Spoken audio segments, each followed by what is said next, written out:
Well, hello everyone. Welcome back to MoteCon Day 2. For those of you that, like me, had the privilege and the pleasure of watching some fantastic sessions yesterday, you'll be chomping at the bit, getting started for this second day of MoteCon 2022. If you've missed any of the sessions or you want to catch up on demand, all the information is available at moat.com/MoteCon. So we've had to make one or two adjustments to the schedule here. So I do apologize that you are left with me for the first session, but hopefully we're still going to be sharing in some fun and exciting things, some ways to get involved with the community, different ways that you might think about utilizing Moat, and also a brand new feature called Moat Loops. So let's get started. What I'm going to do now is to share the website for MoteCon. If you're unfamiliar with it, please jump in, even as you're tuning into the stream today.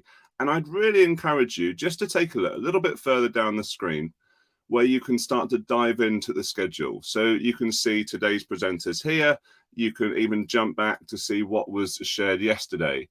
And just so you know, for the future, this is going to become the holding page for all of the resources that we share post MoteCon as well. So there might be one or two bits of information that you need in terms of accessing specific information, videos, templates, connecting with the presenters, as I'm sure, like myself, you will want to make sure that you are doing.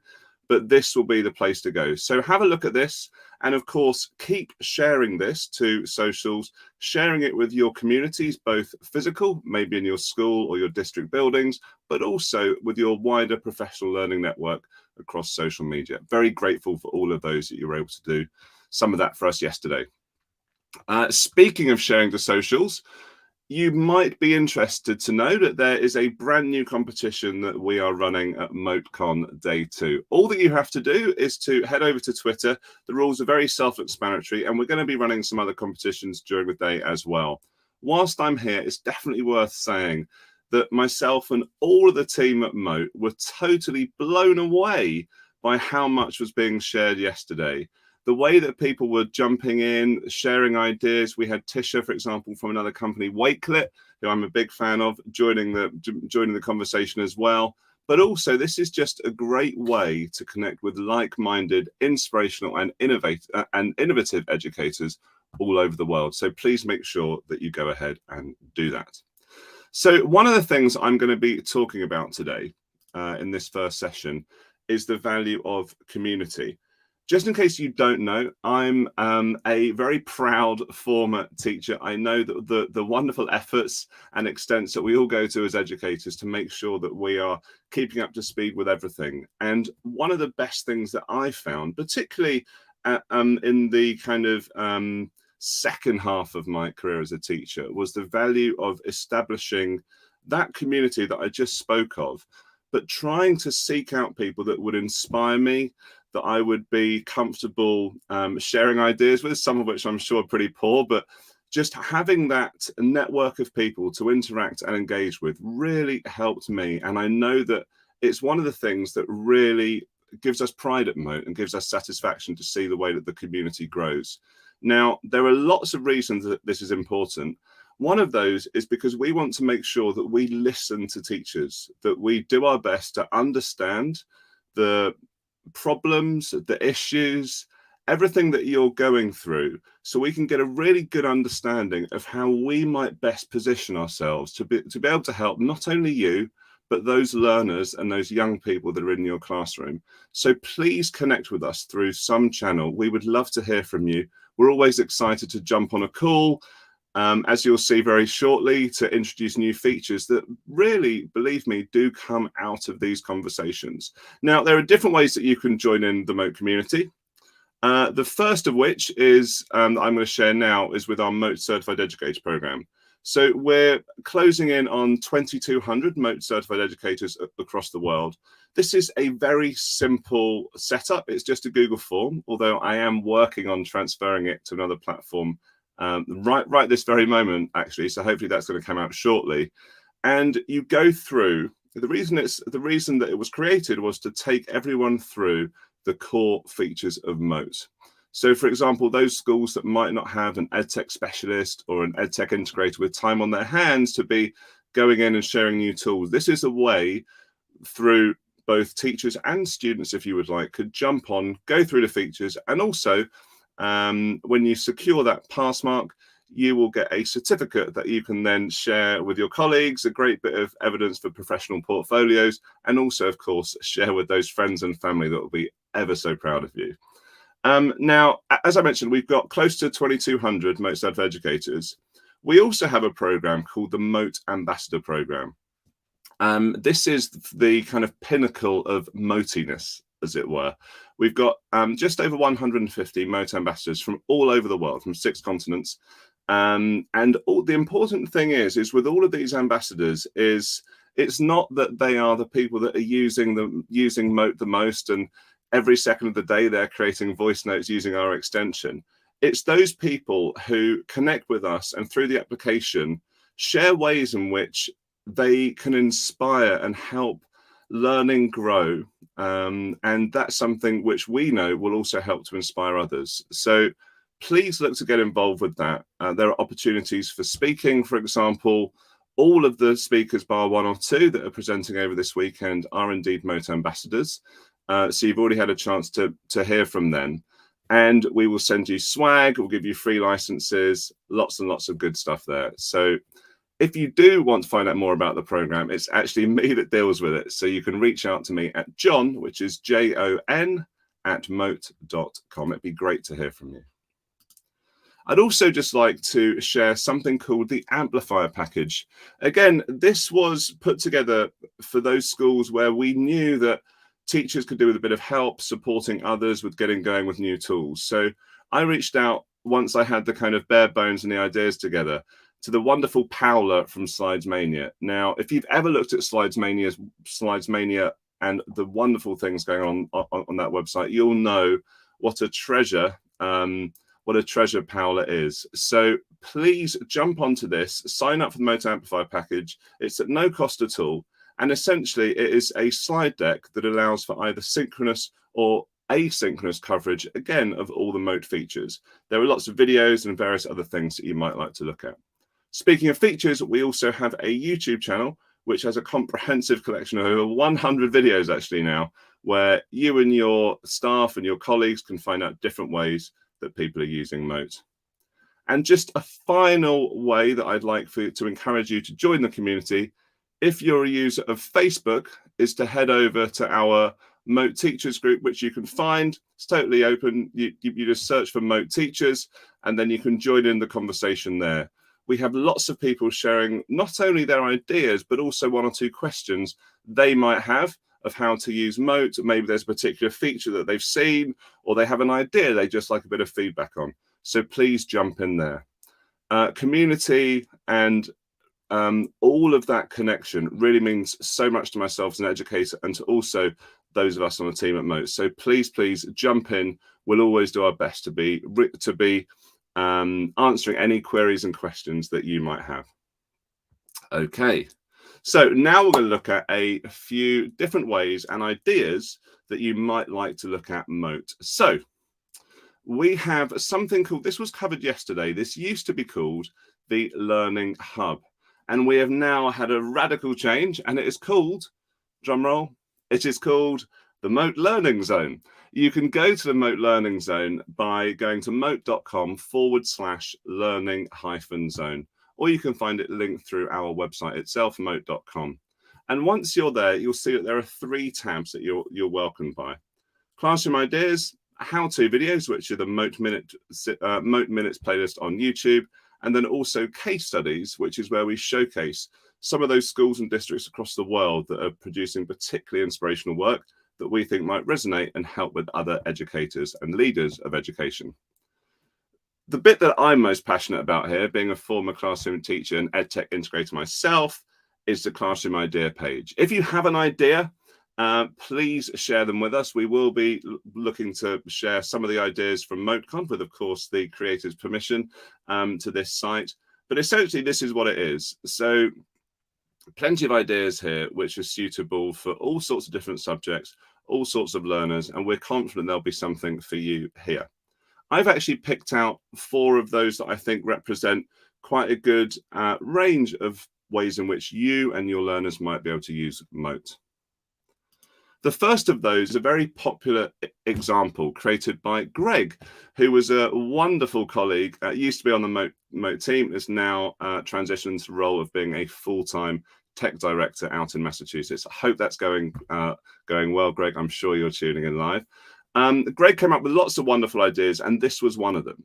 So if you've ever thought, for example, that you would like to get your students involved with the idea of creating a podcast, having a platform to share their voice to an audience that's perhaps larger than just you and larger than their peers, this is a great way of doing it. You haven't got to have any concerns about who might be listening, who might be able to reply, etc., etc. Everything, all of the permissions that you would have through this slide deck and that a student would are retained, even if you're turning it into a podcast. So please, I would encourage you, have a look at this. This is a very common setup for examples that are shared to the learning zone. So you can see here, this is the template, and there's an accompanying video here. In this one, it's Greg talking you through the ways that you could build this up. And then a very simple template that you can access just by tapping on the Make a Copy button. And it would then take both yourself and your students through the process, in this case, of making a podcast. But that podcast is created using Moat, the power of voice, and Google Slides. So check that out. And if you do use it, obviously tag Moat in, but please give Greg a shout, just as a thank you for all the hard work that he's done for us. The next one that I'd like to share is audio journaling with Moat.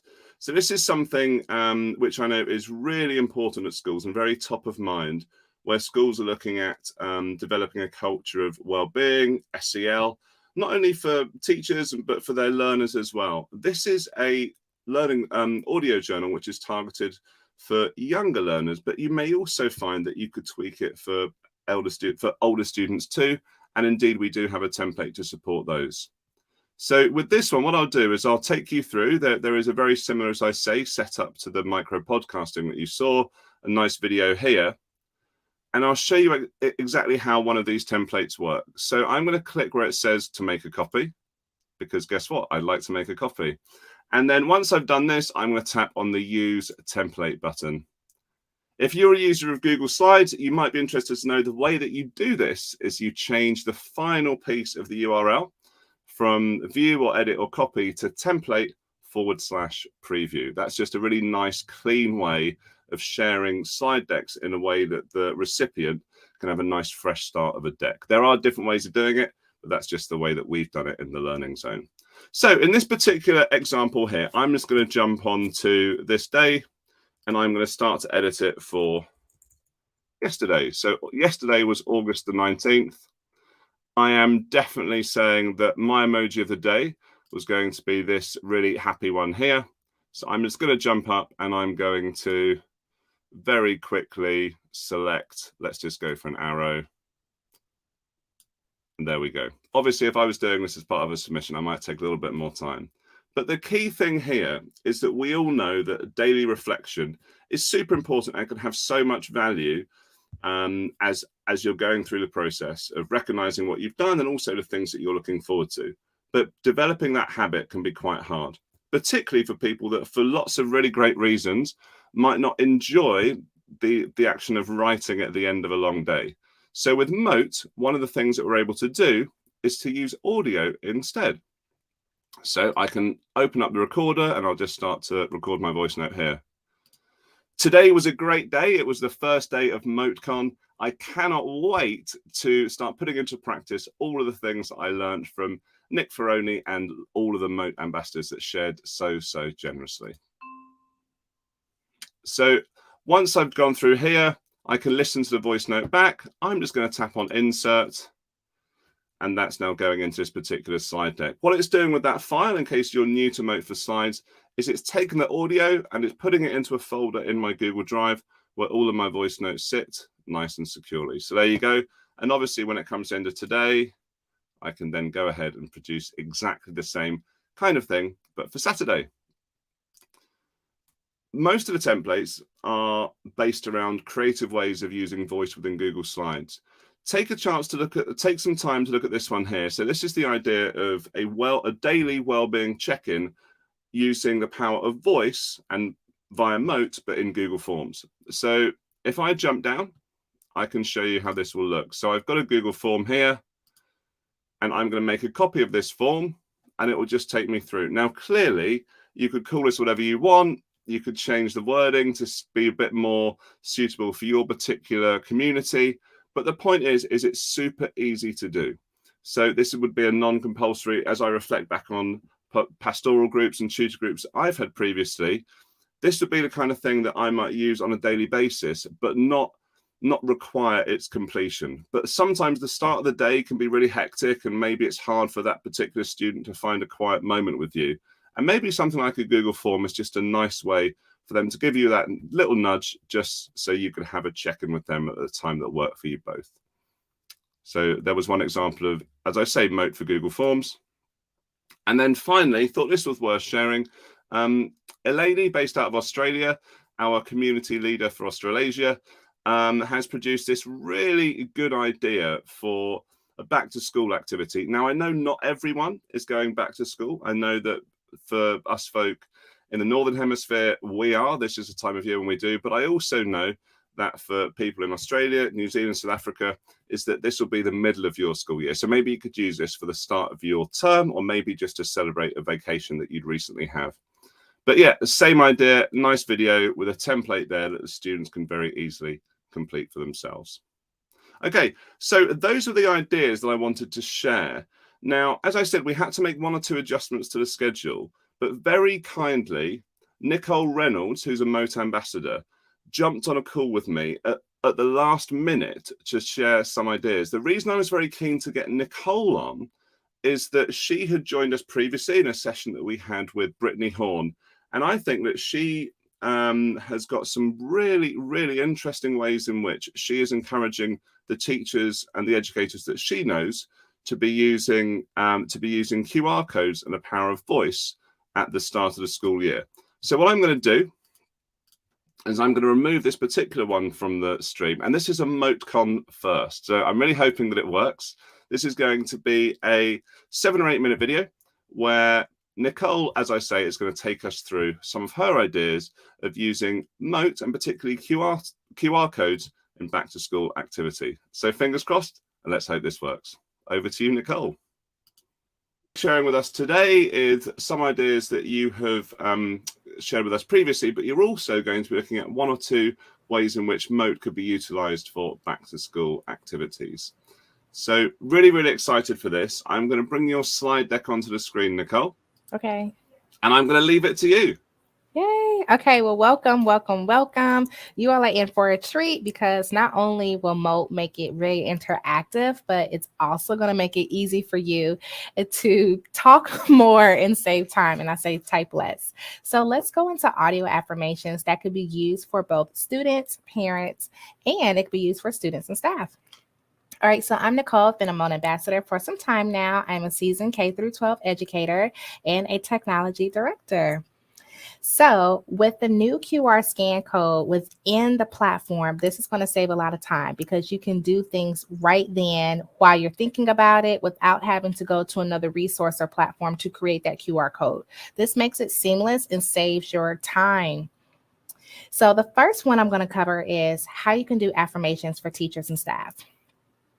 The first thing is you can show appreciation. This will be really cool to welcome your staff on Post-it cards to say, welcome, we're excited to have you, and share a personal message or a school mission or vision of what you have. You can even incorporate this with your PLC leads, your department chairs, to welcome your new staff and get them acclimated to what to anticipate for the year. You can share different chants that the school may have or school spirit. So it's really important that you think outside the box, but don't overcomplicate it.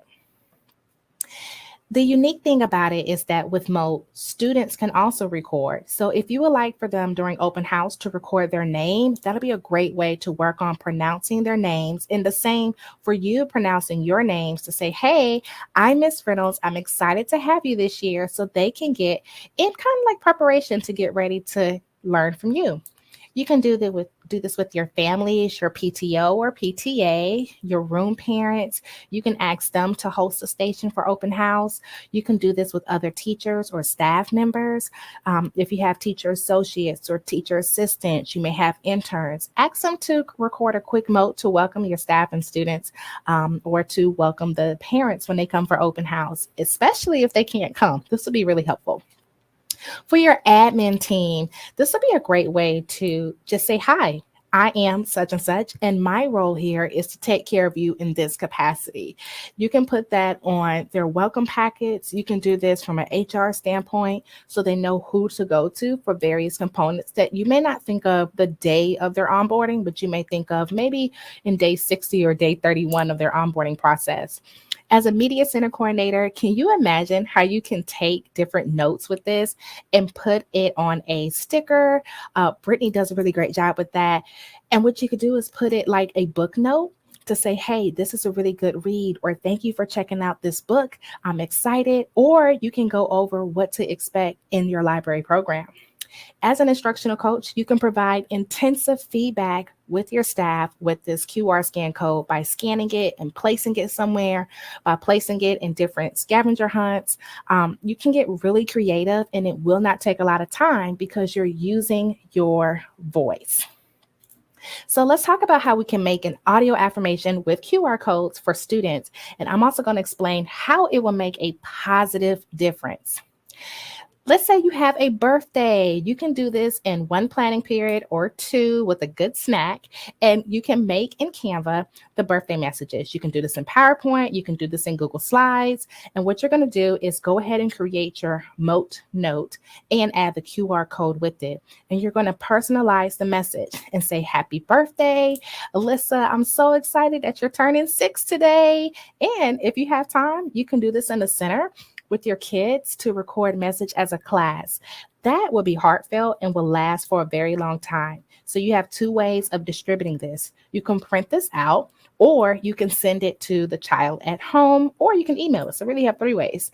But this will really hit home. But don't forget about your staff. You can do this for your custodians, your bus drivers, your library assistants, your nutritional staff. So it doesn't have to stay with the students.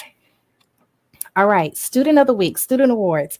I always love to recognize our kids and what they're doing great, and to send a positive note home. They shall always hear from us as educators more than one time, but to talk about the positive and what they're doing great. So if you send a Student of the Week, you can send a note with the QR code with, hey, you're doing a great job, so they can hear your excitement. I think it's really important that the students hear your excitement, but it's equally important that the parents hear your excitement so they know you are excited to teach their child. They are learning in your class, and together we are celebrating them because we are partners in education. So make that QR code and create your note and say what you did great, how you're proud of them, and what you look forward to them to keep continuing to work on. This is a great way to highlight strengths and support them in their weak areas. Bulletin boards, bulletin boards, bulletin boards.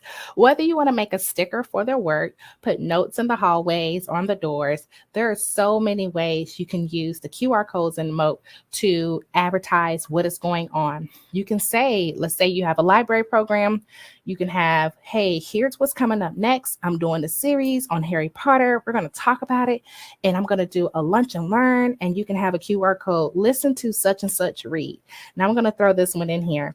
For the kindergarten families, can you imagine in first grade, I would say K through 3, can you imagine a mystery reader using the QR code?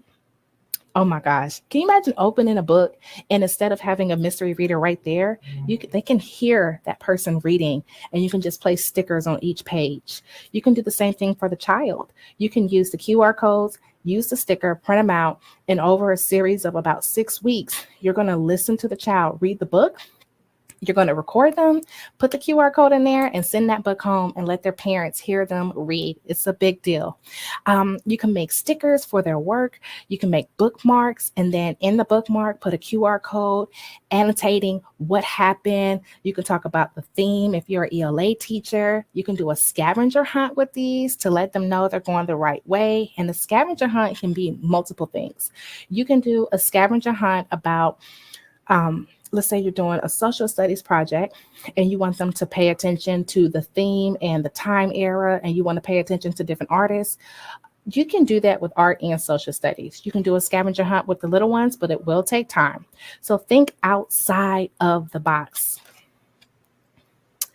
Let's personalize the message. So when you're using the QR code, it's super simple to do. What you're going to do is create your Moat note using the Chrome extension, and you're going to hit the option to select the QR code.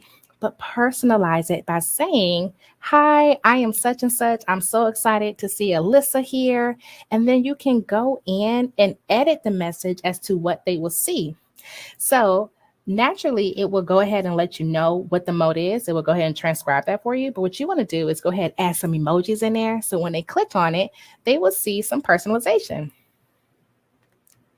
So it's all in the details. It will say, "Miss Reynolds left you a birthday message," and emojis are a big deal, and they can really add the excitement for you. So here's a quick tutorial if you want to look back, and I'll link that down below for you. And I appreciate your time, and I look forward to seeing those results. So be sure to tag me so I can see what you did with your QR code.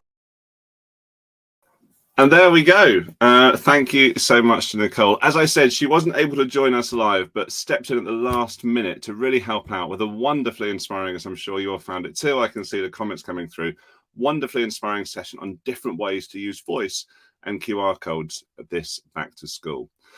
Just before we bring on our next presenter, I'm just going to share with you one of the latest features of Moat. Now, this feature is actually, the reason it's great to have this coming on before the next presenter is it's actually really close to the work that she's involved with. So we introduced something called Moat Loops. The idea behind Moat Loops is that we had heard from the community that we understand, obviously, as educators, that feedback is such an important part of learning. That sometimes, just as Paul said yesterday in his session, when you combine feedback with a grade, students can sometimes be in a bit more of a "what did you get" mindset rather than "what can I do to move forward in my learning" mindset. And obviously, as educators, passionate teachers, we want them to be asking the latter question. So the idea with Moat Loops is that the feedback process would be a little bit more reciprocal. So as you can see here, this is something that I've already created, just obviously because of time, but there is a video that we have on our YouTube channel. So I created a voice note, some feedback for Jim. Jim replied that he might need a little bit of help, and he indicated to me where he would like that help. Now, that didn't close that particular Moat learning loop. I was then able to follow up with Jim. In this case, I was in a crowded staff room, so couldn't leave a voice note. So I left him a text comment. Text works just as well as voice when we are utilizing Moat Loops, because we'd heard as well that there are some circumstances in which we might like to use voice, but it can become nigh on impossible to do so because of, for example, environmental factors.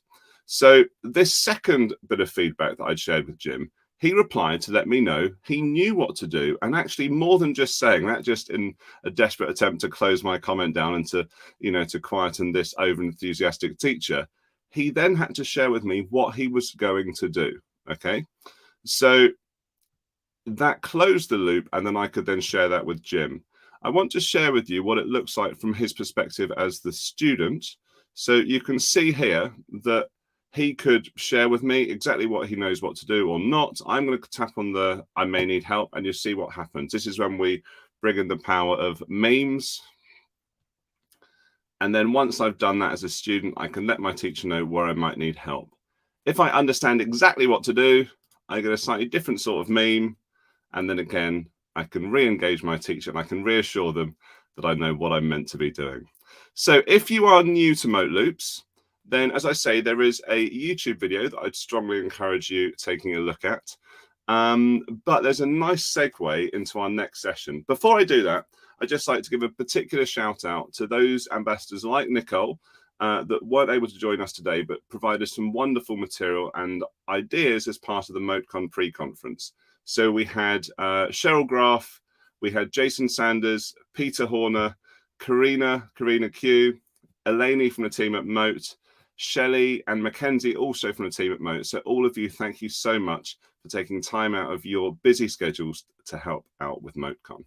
So I am really, really excited for this next session, as I say, because it was one of the, this particular person's work was one of the driving forces behind the creation of Moat Loops. So I'll give you a very quick bio.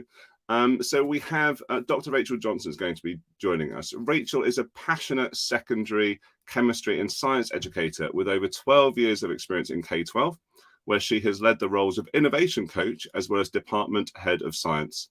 As the co-host of the EduGals podcast, which I'd recommend that you subscribe to, she is dedicated to unpacking current challenges in education, as well as helping teachers leverage educational technology in the classroom. And like so many of us, she is also a big lover of EdTech badges. So, Rachel, welcome to MoteCon. Thank you for joining us. Hi, thanks for having me, John. So excited to be here. Of course. Well, as I said, like it was obviously meant to be that the way the schedules worked out and different people having last minute commitments. Me being able to introduce loops before your session just seemed to, it was like, it worked out beautifully. It was written in the stars, Rachel. It was perfect timing. Okay, so because we are on schedule, and I know that there are lots of people, including myself, that are really looking forward to your session. What I'll do is I'll share your slides to the screen, and I will leave it to you, Rachel. I'll be in the background. I know that there's a slide deck for me to share, so I will make sure that I do that to the in the comment section over on YouTube. Okay, over to you, Rachel. Thank you. All right, thank you, John. Okay. Yes, like I said, I am so excited to be here, and I think we're just going to dive right into chat about ungrading and why it's so important and how you can get started in your classroom in some like really easy ways. So John will share the slide deck link, and that's a resource that you can go back to after if you want to take a look at anything that I've shared today. Now, John did introduce myself, but I'll just quickly introduce myself again. My name is Rachel Johnson. I'm a department head of science with the Halton District School Board in Ontario, Canada. Like he said, I'm a total EdTech nerd. I'm a Google certified trainer. I'm a Moat ambassador. And I've also been podcasting for over 2 years now on the EduGals podcast with my co-host, Katie.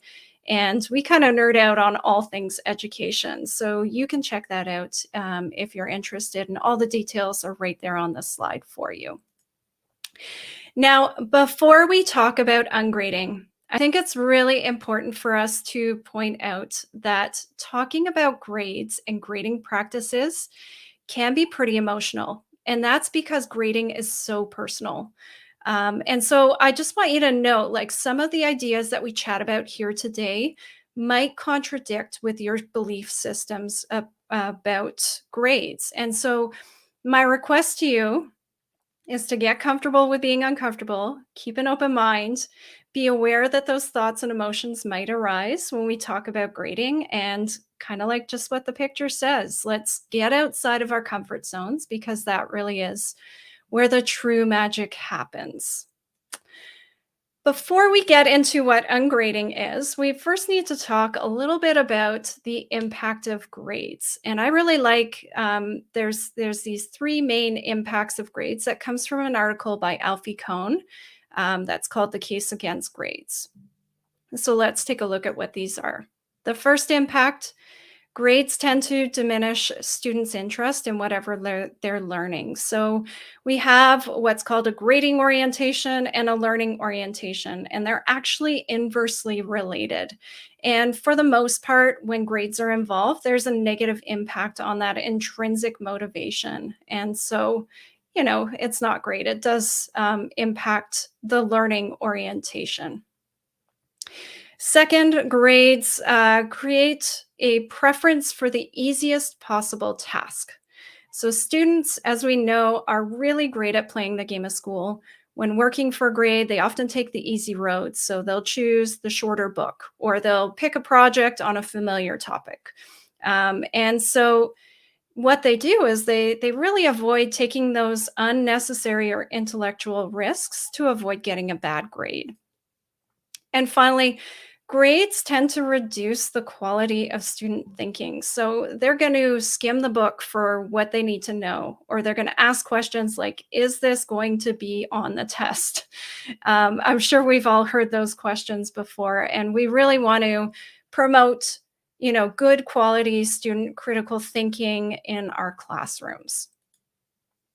So knowing the impact that grades can have on learning, what does ungrading even mean? Because it is a little bit of a strange term. Well, what it means is ungrading is a focus on cycles of feedback and reflection instead of grades.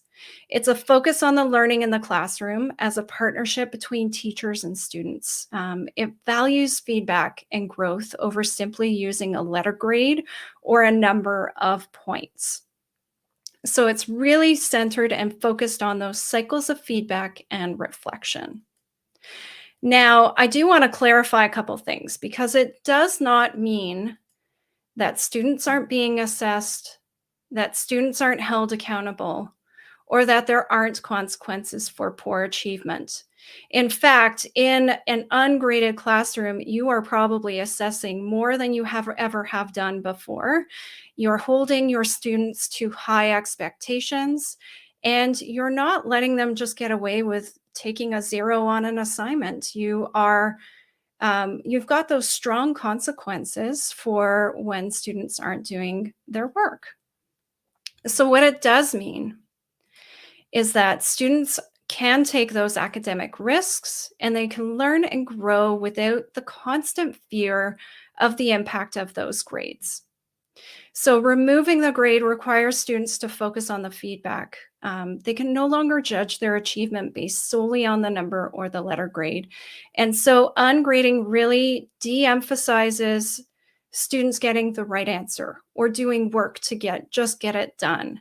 And it emphasizes those cycles of feedback and revision, and the fact that learning is a journey and it is never, ever finished.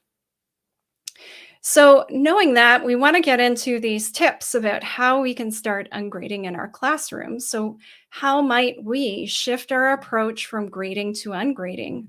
By simplifying evaluations, grading less, trusting students, supporting learners, and prioritizing feedback. Before I dive into the tips, I just really want to kind of point out, it's important to point out there is no right or wrong way to ungrade. It's very open to interpretation and customization. If you dig into any of the reading on this topic, you are going to come across so many different terms, things like mastery-based grading or competency-based grading, standards-based grading, contract grading, specifications grading. There's so many different terms that are out there that all have a different sort of vibe that goes along with ungrading. I think what's really important is that you experiment, you figure out what works best for you and your students, and you don't need to go all in either and go completely gradeless. I mean, it's impossible to go completely gradeless anyway, but just starting off with some of those simple strategies are going to set you on the path to success with ungrading. So I've got 5 tips for you. I pulled out some of my best sort of ways that I like to bring ungrading into my classroom. And I've also got then ways that Moat can help support your ungrading journey with each of these tips.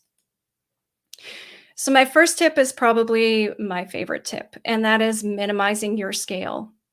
So traditionally, what we do is we often use a 100-point scale. So that's grades going from 0 to 100%. The problem with the 100-point scale is that it's very biased towards failure. For example, I know a lot of schools in the States use 60% or higher as their passing grade. So that means you've got 40 points, kind of a window to pass, and you've got 60 points to fail. So if you gave a student a 0 on that scale, it is going to take them so much more to overcome that grade and recover from that.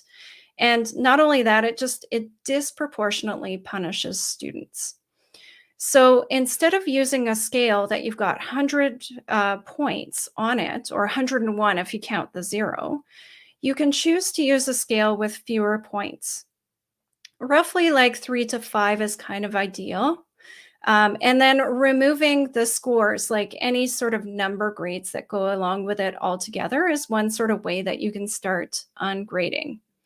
So I'm going to just show you, here's an example of a 3-point scale that I've created for my grade 9 science for problem solving skills that we're going to be using this upcoming school year.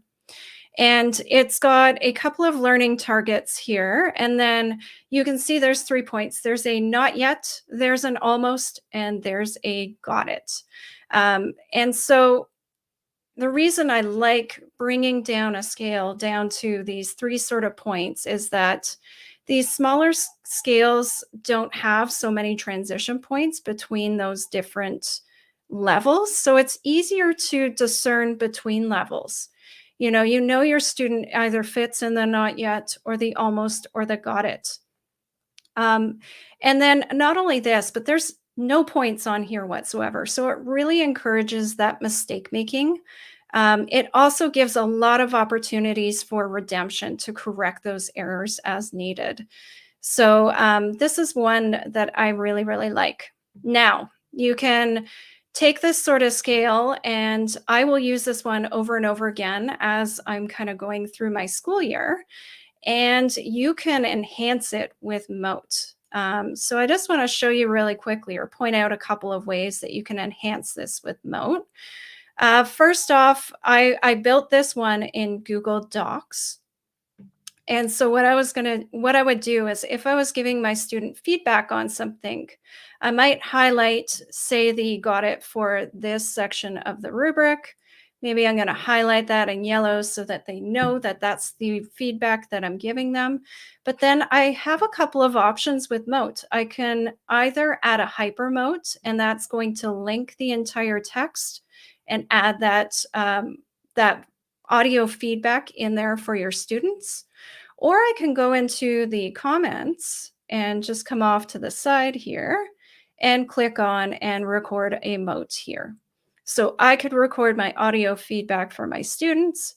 And then when I'm done, I just click on the check mark and then I comment on that. Okay, and then that leaves a nice sort of audio feedback and enhances that 3-point scale. So you can give your students a lot of really good feedback using a scale like this.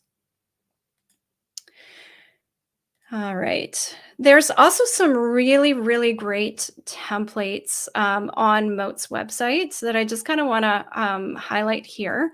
So one of them, oh, hold on. Technical difficulty. Here we go. There we go. So one of them that I really like in the templates that are available on the website is the single point rubric. And so a single point rubric takes those, minimizing those scales to even the next level, and there is only one level. So you've got that down the center, you put your assessment criteria there. You're probably wanting to put in the stuff that you expect for your students to meet your standard. And then you've got space on either side to insert feedback, notes, and audio for evidence of exceeding standards, and then areas of improvement on the other side. And so these ones are available in Google Slides. And what's really nice here is if you wanted to leave an audio Moat for your students, if you're just kind of clicked on the cell where you want to leave that audio note, then you can come up to your Moat extension and you can record your Moat. So you would record your Moat here. When you're done, you click done. And then it is thinking. But it has copied that there. So then I'm just going to Control V or Command V, depending on if you're on Mac or PC. And that's going to paste the link right in there in that cell for you. And then when you hover over it in Google Sheets, it brings this drop down audio feedback little chip for you. So that's really nice, and a nice way you can enhance those single point rubrics with Moat. Okay. So that is my first tip.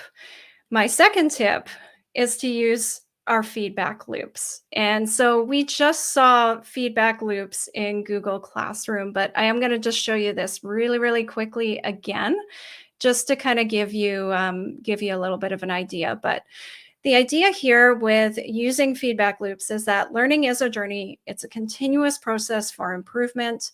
And so doing that feedback loop is really going to encourage your students to continue improving rather than simply stopping once they receive a grade. You've all probably been there where you hand something back, there's a grade on it, the student looks at it, goes, yep, that's nice, and away it goes into the recycling bin. So feedback loops can be teacher, they can be peer, they can even be self-assessment. You can build in all sorts of different scaffolds, especially for peer feedback. My recommendation is to use some sentence stems or starters or different frameworks like a 3-2-1 kind of framework for that peer feedback so that your students have something to work from. Now, as we saw, the new loops feature for Moat is super cool for this, and I am totally humbled that my work is has spurred on the development of this. I think that's so cool. But as John just showed us previously, just when you're in a Google Classroom assignment, and this is just one I set up for my son, so I apologize. It's a little bit of a silly Minecraft story here. But when you're giving feedback, you just want to make sure your Moat Loops button is checked off. Then you can come in and record your Moat. And then when you're done, you're posting it. And then the students have that ability to respond back to you, to be able to say they've either got it or they need more help. And then you can continue that cycle of feedback together. So I just have a couple of the images here, but we did see this in the demonstration from John recently. So I love the memes. The memes are great, and I think our students are really going to love it. So try out the feedback loops and see how they work for you. Okay, tip number 3, try portfolios. Portfolios are a great way to document the progress of learning over time, and there are so many benefits to using portfolios in the classroom. So things like building student ownership, tracking growth over time, helping your students build their digital skills or their skills in reflecting and goal setting. There are so many great reasons to use digital portfolios. And a really great tool to use for student portfolios is Google Sites. And again, you can have students create these portfolios by using a combination of written, audio, and video artifacts and reflections. Moat for audio is really great. I just actually want to show you quickly here in a Google site that I set up just for this, how you would go in, how your students would go about and insert a Moat card like the one I've got that's coming up on the side here. So what your students would do is they would come in, they would record their Moat. I'm not going to show you the steps again because we all know how to record that by now. And then what you can do when you've finished recording that Moat is if you go into the share button, instead of just taking the link from your Moat, you want to come in here and grab your embed code. And it looks pretty scary. It's just some HTML, some code to tell your Google Sites what to put on the page. So you're going to ignore all the craziness and just click on copy code. Once that's copied, you can come over to your Google Sites and click on the embed. You go over to the embed code and you just paste the code that you just copied there. Gonna click next. It's gonna give you a little preview here and then you can click insert. And so that's really nice. It's a nice, quick, easy way to insert that audio into your Google Sites. So in the slide deck that I'm sharing, I also have an example of a blogging assignment I've done in the past in my chemistry course. Now, blogging and chemistry doesn't sound like they go hand in hand, but I just wanted to give you a flavor of like some of the types of reflection questions that you might want to consider, like, as you're kind of setting up a portfolio, you could set up a blog as a way to create that portfolio for your students. Now, just kind of know that that assignment itself, it does have grades involved. I created that a while ago. I would totally change how I would do my ungrading for that going forward. All right, we're getting on in time here. So tip number 4, we want to build in reflection opportunities. Remember that ungrading, it's a focus on cycles of feedback and reflection instead of grades. So my 4th tip is just about building in lots of opportunities for student self-assessment using entrance and exit tickets, Google Forms, goal setting, any sort of way you can build in reflection is great. Now, I did see this one popped up on the stream earlier, so I just want to point out a couple of different templates you could use with and incorporate Moat and that audio into those student reflections. The first one is the audio journaling with Moat. So that one's really great. And then the second one I really, really like is this student goal journal. Both of these are set up in Google Slides, so I think that makes it really nice and easy for your students to come and record in their audio using Moat, because then wherever they are on their slide, if they have the Moat extension installed, they can just open the Moat recorder here and record it, and it does everything magically is what the message says when that comes up. So try out some of these different templates, get your students recording audio for their reflection as well. And that's another way that you can build in some ungrading opportunities. Finally, my last tip is to try conferencing. So we still have to give grades at some point during the semester or the school year. We have to play within those bumpers that our school boards or districts give us. So instead of giving grades to your students in isolation, why not invite them into the conversation? Now, conferencing can be time consuming. So you can use some templates to help your students prepare for conferencing to make things go smoother and to make things go quickly for your conferencing time. One of my favorite templates is from the Human Restoration Project, their evidence journal. They actually have a little course, free course that you can take with them on ungrading, which I would also recommend. But the reason why I really, really like this particular template here is that you can go in, you can totally tweak it. It's in Google Docs, but I really like page 3 here where you can set up like your essential questions for the unit, your objectives. You can have students come in and choose 3 artifacts to showcase their learning and how it supports their learning. And of course, again, you can integrate Moat in here by having your students come in and record audio. They can either do a hyper Moat like I showed you earlier, or they can do the comment, or they can just record a Moat and throw the link in the document itself. Now, what I really like here for this is that you could also use Moat by making some of the conferencing asynchronous to shorten the amount of live one-on-one time you're doing with conferencing with your students. So you could get them to do all that pre-work, and then maybe you're spending 5 minutes with each student at that point to kind of go over what they have come up with on their document. So give conferencing a try. I just want to end. I've got 1 minute left. So I just want to end by reminding everyone that ungrading is a journey. You're going to find you're going to start somewhere, and then it's going to snowball, and you're going to keep doing one thing and changing another thing and changing another thing and changing another thing. My advice is to start small.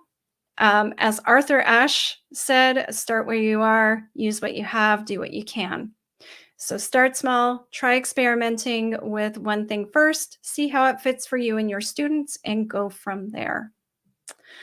I also want to just point out, I've pulled out a bunch of useful resources. So on the EduGals podcast, we talk on grading a lot. We also talk a lot about mastery-based grading.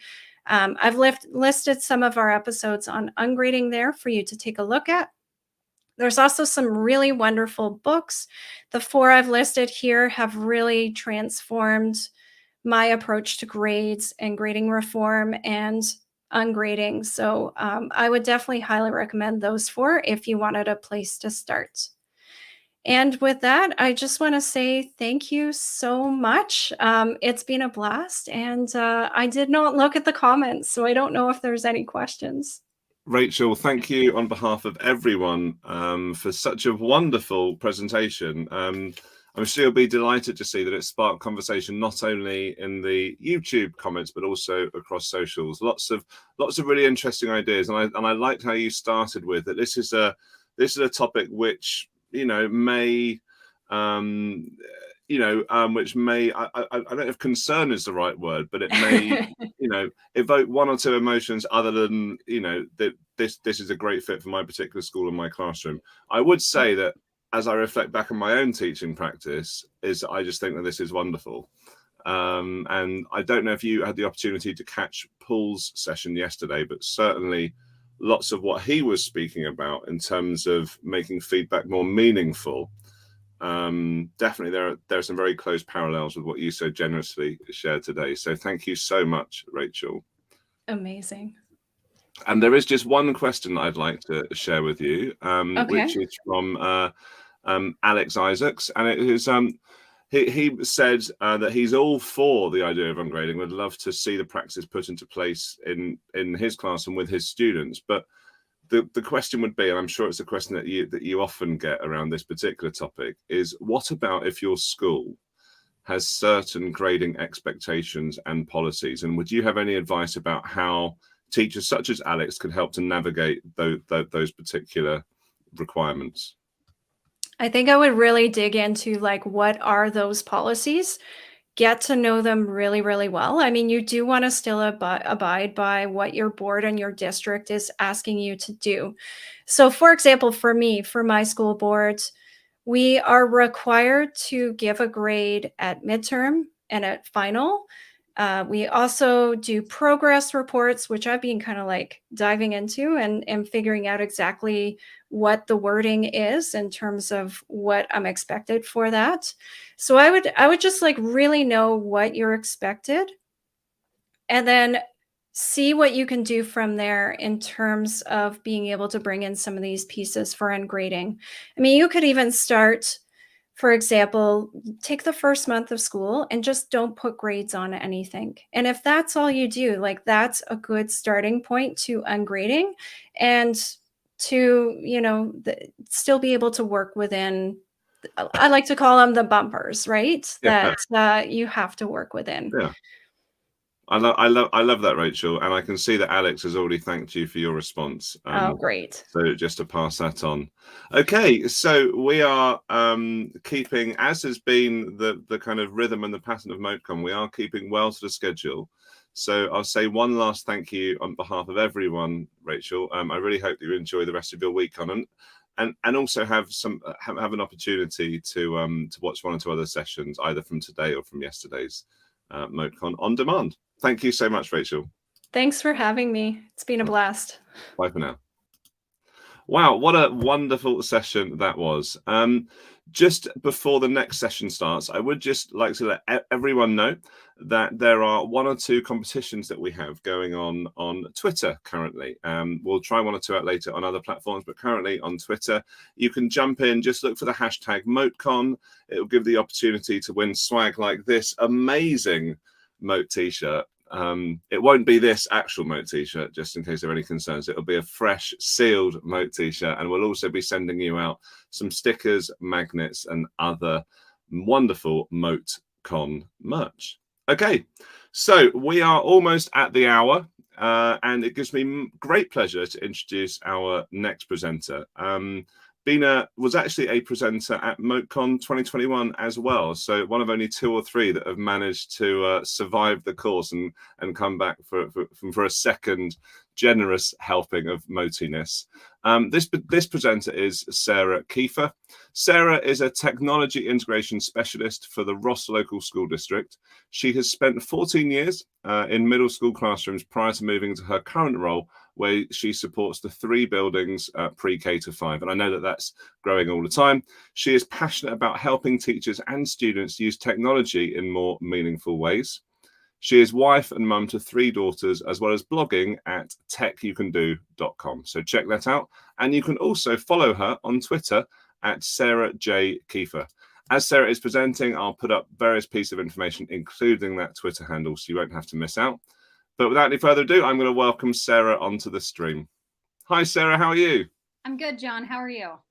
Great. It is wonderful to have you here. And yeah, I was thinking, we've had yourself. I know we've got Stacey on later, Jennifer Scott as well. So some of the presenters, both from today and yesterday, coming back for getting a second notch on their MoteCon belt. So it's really lovely that you're able to find the time. I know it's always a super busy start of the year for everyone in education, and I'm sure that's been the case for you. Yep, we just finished our first week, and we actually did a 5-day week with kids. So Wow.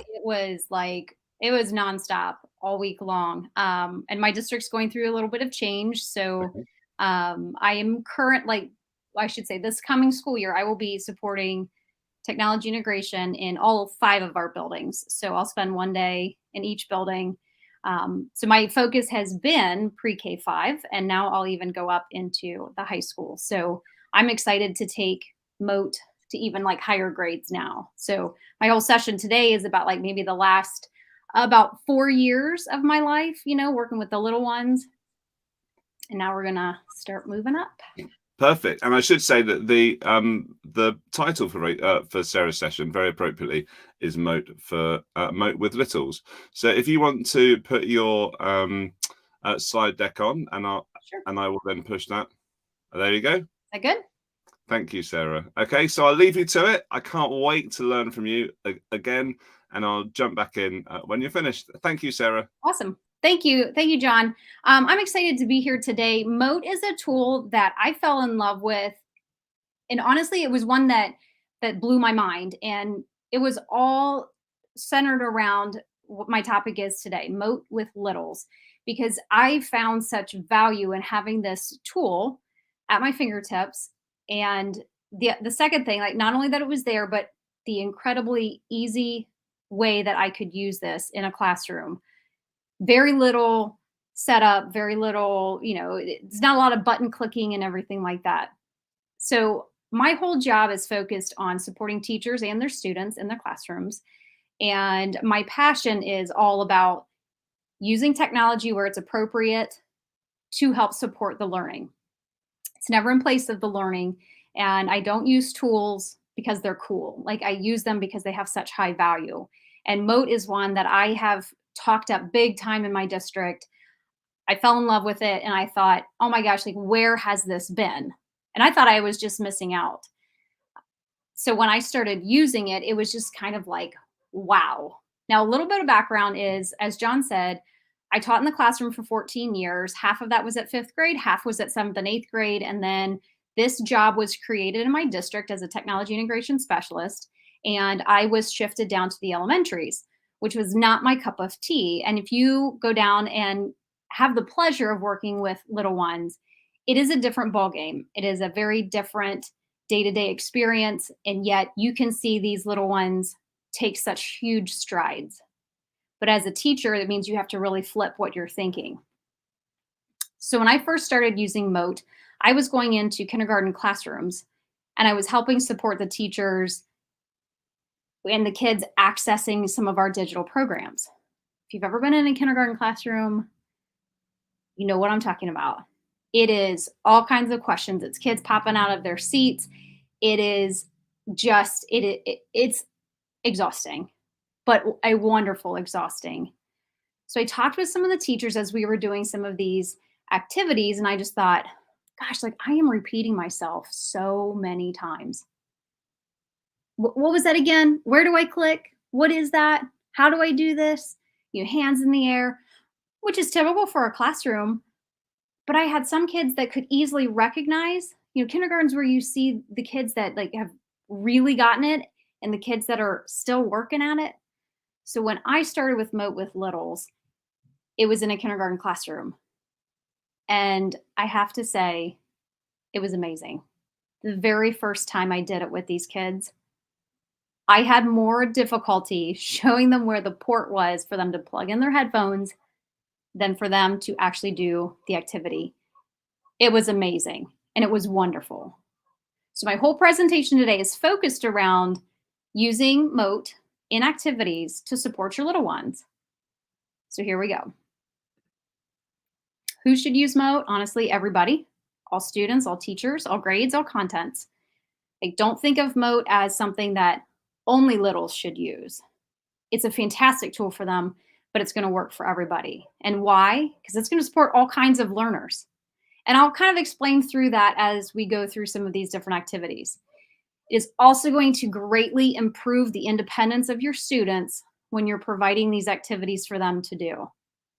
If you stop and you go, how many times have I said the same directions? Moat will take that burden off of your shoulders. I lived that for how many years in 7th and 8th grade. And you no matter how you try to work at it, the kids are going to still ask you, right? Moat's going to help with that too. So therefore, it's going to save you a lot of time. You can really focus in on supporting the kids that need that interaction, because Moat's going to help alleviate some of that repetitiveness. So here we go. Let's jump in. One of the very first activities that I did with kindergartners was during their dental health week. And if you know anything about the primary ages, a lot of times they do typically theme their weeks of learning. So this week's topic was all about dental health. A dentist was coming in, showing them how to properly brush their teeth and all that. And I thought, I could do this. Like, this is going to be awesome. So I created this little slide deck. I talked with the teacher, like, what are the skills that they're working on? What is something that I could focus on? So remember, this is kindergartners. We're talking 5, 6-year-old kids, first full year at school, right? Because preschool, and now they're in kindergarten. So it's their first real experience with an actual, we use Chromebooks. So half the battle is getting the Chromebooks out, getting them at their desks. We use the clever QR badges for them to log in, plug in your headphones, and then get to where we needed to be. So I love using Google Classroom with them. So again, we're talking kindergartners, so imagine all the steps we're getting to. And today, this dental health activity is going to focus on counting, sorting, and doing some math. You might go, well, how in the heck are you going to do that? I have, I think, 4 different slides on this one, and I'm going to show you. It's matching their learning theme, reinforcing the skills that they're already learning, and Moat plays a huge role in this. So this is the slide deck that I send out to the kindergartners. They each get their own copy. This is a template, and I will share later in my presentation, like where you would be able to find all of these so you can make your own copy. Now, granted, these are all going to have my voice to them, but when I've shared these before and I've talked with other teachers, because it's got my voice in there, you could just straight up share it to your students. But the other cool thing about Moat is because I've recorded that in there, you could get your own recording of it, like just literally like copy what I say in your own recording and replace mine. Get rid of my voice so that the kids are hearing your voice. They think that is like one of the coolest things, that when you click on that speaker, it's going to play and they're like, oh, that's you. I'm like, yes, that is. You're going to hear my voice. It's really awesome. It gives those kids that personal connection. And in these last couple years that we've gone through all of the wild and wonkiness of it, being able to have that personal connection, like being able to say like, that is that person's voice. It's mind boggling to see those little ones smile. So this comes up.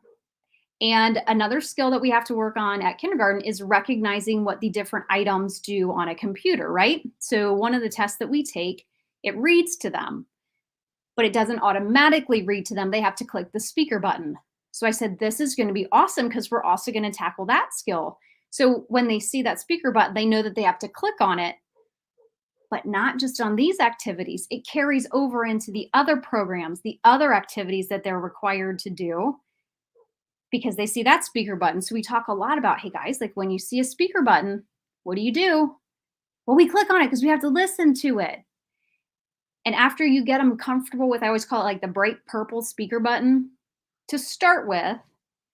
And then as we do a few more activities, I'll change up the color. I might change up what the speaker looks like. So I'm kind of stretching their brain so that they recognize a speaker button as more than just this purple Moat one that it comes with.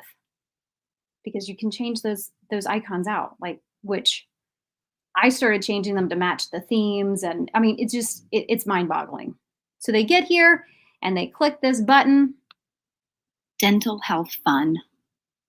They can play it as many times as they want, but they make that connection. They can read the words.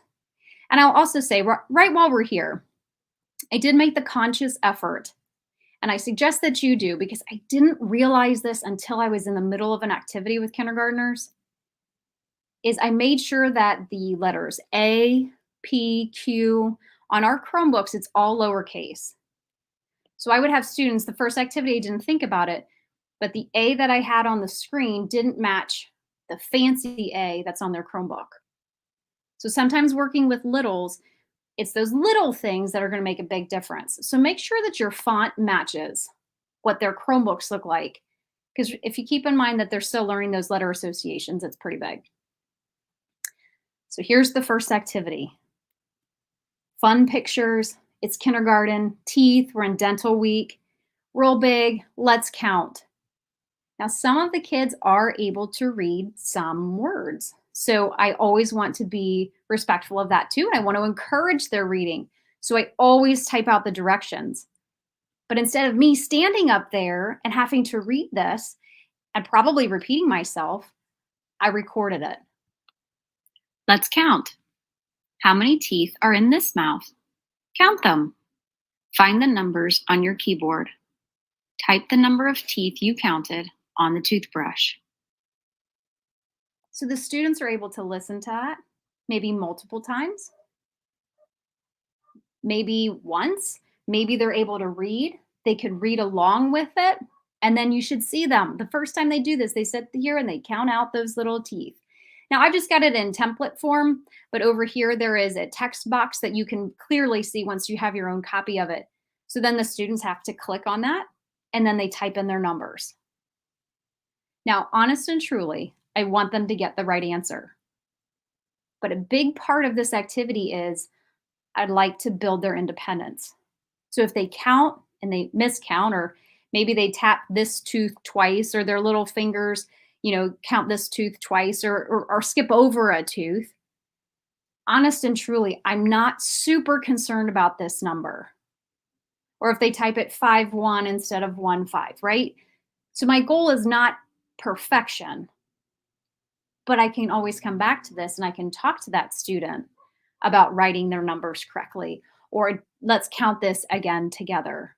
But in the meantime, they're working, they're excited, they're doing, and then they move on to the next slide. Now, this is one of my favorites. The kindergarten teacher had said very specifically that her students were struggling with the dragging and dropping on their Chromebooks.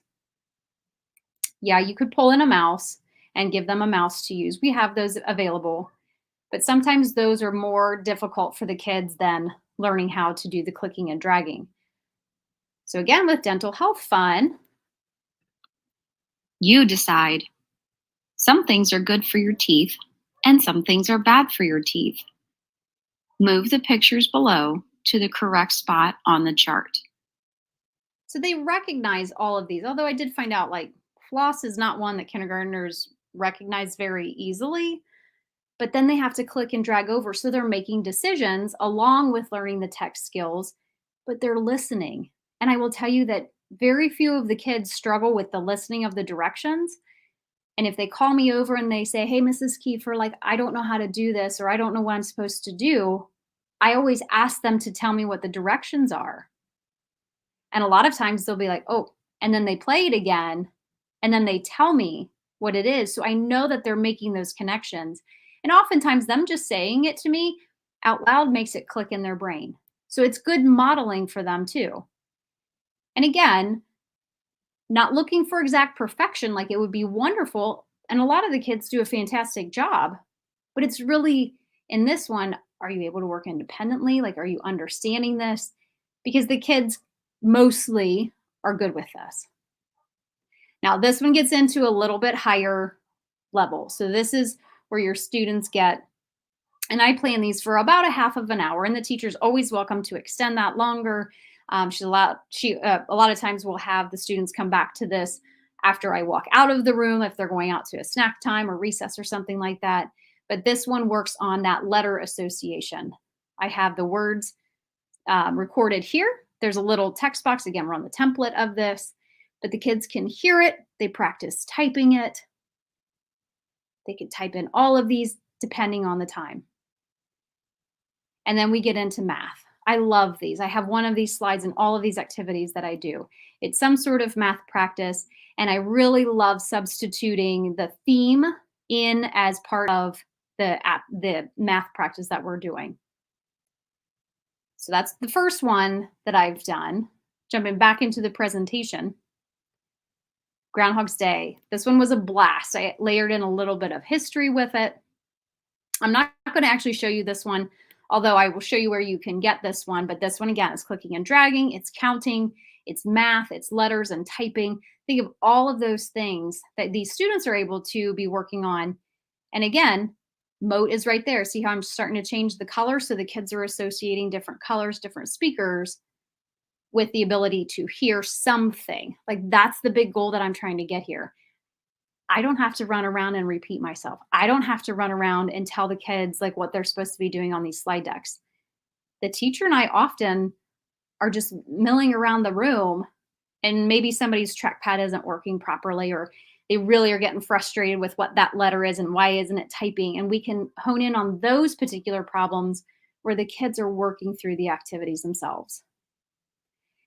This one is pretty awesome. So a kindergarten teacher who was doing amazing things with her student, with her group of students. I'm actually going to go into the edit portion. You can see this one said, Sarah, I really want my kids to be using a Google Doc. Like, we've done a lot of slides. They're great. The kids love them, but I really want them to be on a word processing tool. Can we do a Google Doc? And I said, absolutely. What are you studying? And she said, space. And I was like, okay, you're going to have to help me out a little bit with this. But she was adamant that this is what she wanted to do. And I said, well, what if we just had the kids typing sentences? We could talk about capitalization and punctuation and the space bar and all that. And she was like, great. And I said, okay, what are some of the things that you have to teach the kids? Like, what are the learning standards? So she fed me, like she gave me these particular sentences. So when I went in with this activity, a little bit heavier on the directions, and I wanted to be sure that they understood what the space bar is. So I'm still layering in pictures. It's a very visual thing for kindergartners. Different speaker buttons. These are still Moat. You can still play them. And it says this exact thing. Again, another speaker button. It's going to repeat. It's going to read these directions. Kids can listen to them multiple times. And then down here, they're going to start typing in this box. Now, the cool thing is I told the kids that there was like a secret hidden. And I said, look for the pictures. There's a secret in there. And I'd come in enough at that point that the kids knew that a lot of this was centered around being able to hear. So students found that I had hidden this sentence on the picture. So a little bit of discovery. And a lot of it mimics like what we were doing on the slides, but these students were able to practice typing their sentences. And the kindergarten teacher came up with this. She wanted to challenge her students. They were practicing typing. They were reinforcing science. You know, I even used pictures that matched the content of those particular sentences. It's amazing to watch these little ones grow from the beginning of the year to the end of the year to seeing them typing on Google Docs. It actually is really quite impressive. And this teacher, I give her a lot of kudos because she works really hard with these students to improve their independence and their confidence at that same time. Now, this one is very thematic, and Eric Kurtz was the inspiration for this. He does a lot of those Build a Snowman, a lot of those other really cool thematic holiday inspired activities. So a colleague of mine, Beth Kingsley, created this Build a Turkey for her 3rd grade classroom, which was very similar to what Eric Kurtz puts out. This one was just related to Thanksgiving. I had a 1st grade teacher that wanted to do this with her students, and I had just found Moat and I was really getting into it, and I thought, Moat can help them too, right? So I took Beth's activity of Build a Turkey and I incorporated Moat onto this. So there are, again, let me go into, there are audio directions built into this slide deck so that even as a 3rd grader, they're able to support themselves. Our students come in all ranges, right? So I always want to make sure that I'm accommodating to that I am reinforcing and I am supporting all of our students. So to have the recorded directions here, I'm not chasing around trying to repeat myself 12 times. Each slide has directions. I made it brightly colored. It's very visually appealing to the eye. And the students become little independent workers. Beth did an amazing job. And I was able to take what she had already done for 3rd graders, and I was able to make it more appropriate for a younger grade group.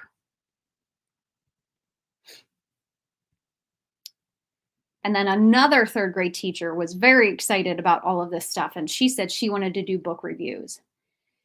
And I thought, oh man, book reviews, that's a lot of directions, it's a lot of instruction. So again, I incorporated Moat, knowing that, again, as 3rd graders, they're still learning to read. And I wanted to make sure that I was being mindful of that. So what I did was I wrote all the directions, so reinforcing their reading skills, but I also recorded it. I also knew students in her class that did have these specific needs for support, so I wanted to make sure I was doing that. And then I incorporated the directions on how you can replace this blue generic person, and they would actually replace it with their own face. So their tech skills are a little bit more, so I'm asking them a little bit more. And they loved it. They absolutely loved it. They loved being able to do a lot of this independently. And as a teacher walking around in this classroom, I could tell by what had already been replaced with maybe a student that's too shy to ask for help on something, or they didn't ask their neighbor and help each other out. Moat is a really awesome way for your students to be able to continually grow and learn. And it takes a little bit off of you as the teacher. So finally, I'm getting kind of close to wrapping up here, but I also want to make sure that you know that all of these activities that I've shared out there on this presentation, all of them are available. You are welcome to take them, use them in your own classroom. You simply make a copy of them. So when you see them and you see this use template, if you click on it, it's going to automatically make a copy in your drive. And again, if you want to use my voice because it comes with the slide, ready to go, push it out into your classroom. If you want to take my audio off and in place put your own, go for it. I share them out freely. You're allowed to make your own copies. You can add on to these. You could take away some stuff, but I really do hope that they inspire you to do this for your students, especially those little ones that oftentimes I hear people say, oh, they're too little. They can't do that. They're not able to. And I always say, absolutely not. These little ones can fly if we let them and we support them properly. So as I said at the beginning, actually John said at the beginning, I do blog a little bit less frequently these days at my website, techyoucando.com. And you'll be able to find links to, I have a couple of side blogs that have kind of been inspired by these last handful of years. This one over here is called Templates for Teacher.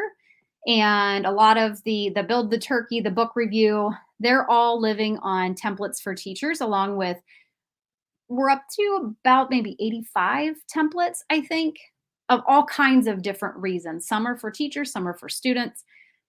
But, excuse me, we have templates that are available out there. And what I really love about this is a second version of Templates for Teachers website. but it shows you how we give some examples of how you could take this activity created for a specific grade level and push it up to older grades, or maybe even bring it down to lower grades. So how you could maybe do some adapting for particular grades. And then this is one of my newest endeavors called Tech with Littles, which is a lot where Moat with Littles is inspired, but it does have several of the activities that I was sharing on here. Tech with Littles. This is a partnership between myself and a first grade teacher who got very excited with the two of us working in her classroom, seeing what her students were capable of doing, the creativity that they were able to do and express, and all of the activities that are made for kindergartners-ish area. I've got living on Tech with Littles. And you could find templatesforteachers.com, and then this is techwithlittles.blogspot.com. But if you go to techyoucando.com, you're going to find all of the links there. And you can find my socials there. And I would love if you guys followed me. If you need help with something, reach out. I love hearing from other educators. Actually, several of these, this one right here, this Informational Postcards, was actually a teacher that had reached out to me and said she wanted to have something for her science class to do some sort of like a writing activity, but she didn't want it to be an essay. So I asked her a couple more questions and we came up with the idea of them doing postcards. Pretty short and concise, great graphics.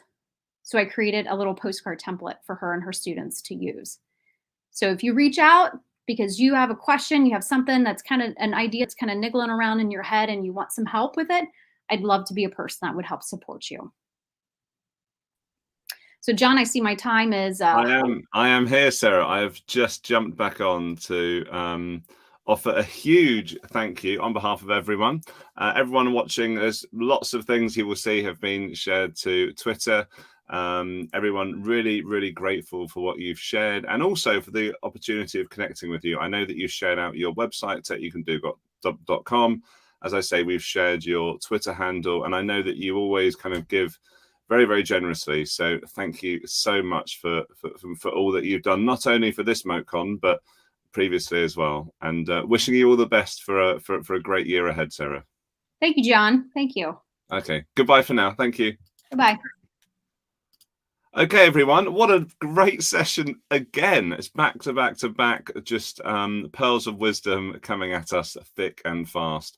Speaking of which, the next presenter is someone who not only is a great person of EdTech, but also is a great friend. So I'm really excited to be welcoming Darren White along shortly. However, I know that some people will be setting their alarm clocks specifically for what's here in the UK, 8:30, but 3:30 Eastern, so they can be rushing down the stairs and making their way to the screen. So I'm just going to put a holding slide up, and I'll be back with you in a couple of minutes to introduce and learn from Darren. Bye for now, guys.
Hi everyone. So we are back for session number 4 of day 2 at MoteCon 2022. As I mentioned, and as the slide just shared, the next presenter is Darren White. Darren is a teacher of 23 years and now the academic technologies lead for the Academy's Enterprise Trust in the UK, supporting 57 schools with their EdTech journey. Many of you will also know that Darren was supporting about 57,000 schools during the period of lockdown with his really generous and almost hourly updates to things that schools and educators could be doing to help out all of their students. Darren is a Google certified trainer, innovator, and Google coach. He's also the founder of myedtechbuddy.co.uk. So go over and check him out there. And he's also, I know, was selected as one of the UK's EdTech 50. So with great pleasure, I welcome Darren to the stream. Hi, Darren. Welcome to MoteCon. Hi, John. Hi, everyone. Great to be here. It is more than a pleasure, as ever, to have the opportunity of learning from you, Darren. It's always the first time, isn't it? I know that you've been tuned in to lots of the other sessions. And yeah, so really looking forward to hearing from you now. I'm just going to share your slides to the stream and I'll leave it to you. Brilliant. I just got to say, I was going to wear my purple because purple's a great company colour, right? Yeah. And I figured I might just disappear. So I thought I'd better go with the green. green. Just blend in. No, you have definitely... friend. You've definitely made the right choice.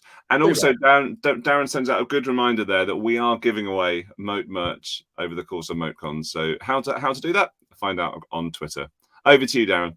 Thank you very much, John. Well, I just thought I'd take the opportunity to go through with people this afternoon a way that we can use Moat to make initially peer assessment, but also teacher assessment easier. And my initial focus was within languages, but if I just come back to my starting slide, actually, I'll kind of put an asterisk and then a double on there, because although the title's peer assessing spoken word in languages, of course, it can be any form of assessment. And of course, it doesn't have to be languages. And we maybe talk about that a little bit later on if we've got the opportunity. But I just wanted to make a start by really talking about why you might do that. Now, as a language teacher myself, as John said, I've been teaching for 23 years. One of the things I've found harder and harder as time's gone on is to be able to peer assess and teacher assess live in the classroom. And that's become more and more of a feature, particularly in the UK, but harder and harder to do. And I think one of the reasons for that is obviously the cognitive load. You've got so many things going on in the classroom. To actually devote your attention to listening to one individual student and then giving them quality feedback on what they've said is really, really tricky. Equally, you may, because of distractions, and those could be anything in a classroom, you may not hear what a student has said. And the number of times I've said to a student, can you just say that again for me? And I know for a fact the second time they've said something different to what they said the first time. And I've always thought to myself, it'd be great if I could just nip round and get recordings with no background noise of each individual student. And then I could listen to them back when I've got time to give the feedback, and they can listen to it back as well. Because, of course, they very rarely get to hear themselves speaking in that language. So it's one of those things that I think can be really, really useful. It can be great for peer assessment as well. Students always find language peer assessment tricky because, of course, they might be peer assessing a classmate who uses some language that they don't actually know, because that's the beauty of language, right? So if they don't know it, how do they assess it? And sometimes they won't recognize it if it's just spoken, because they won't be able to think about, okay, well, what was the spelling of that? They might be able to, but again, it makes it trickier.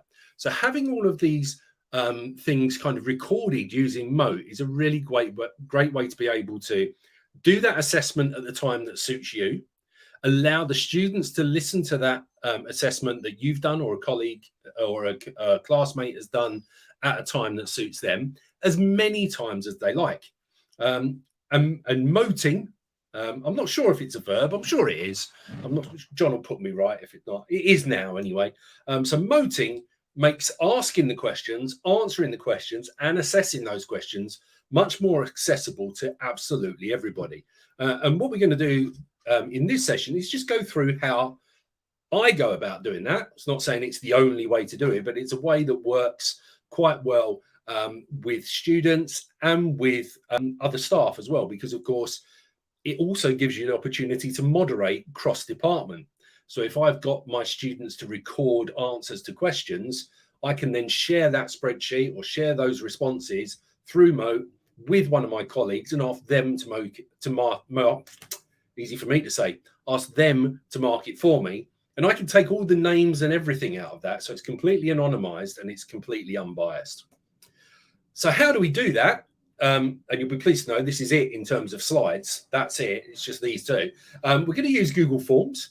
We're going to use Google Sheets. And of course, we're going to use Moat.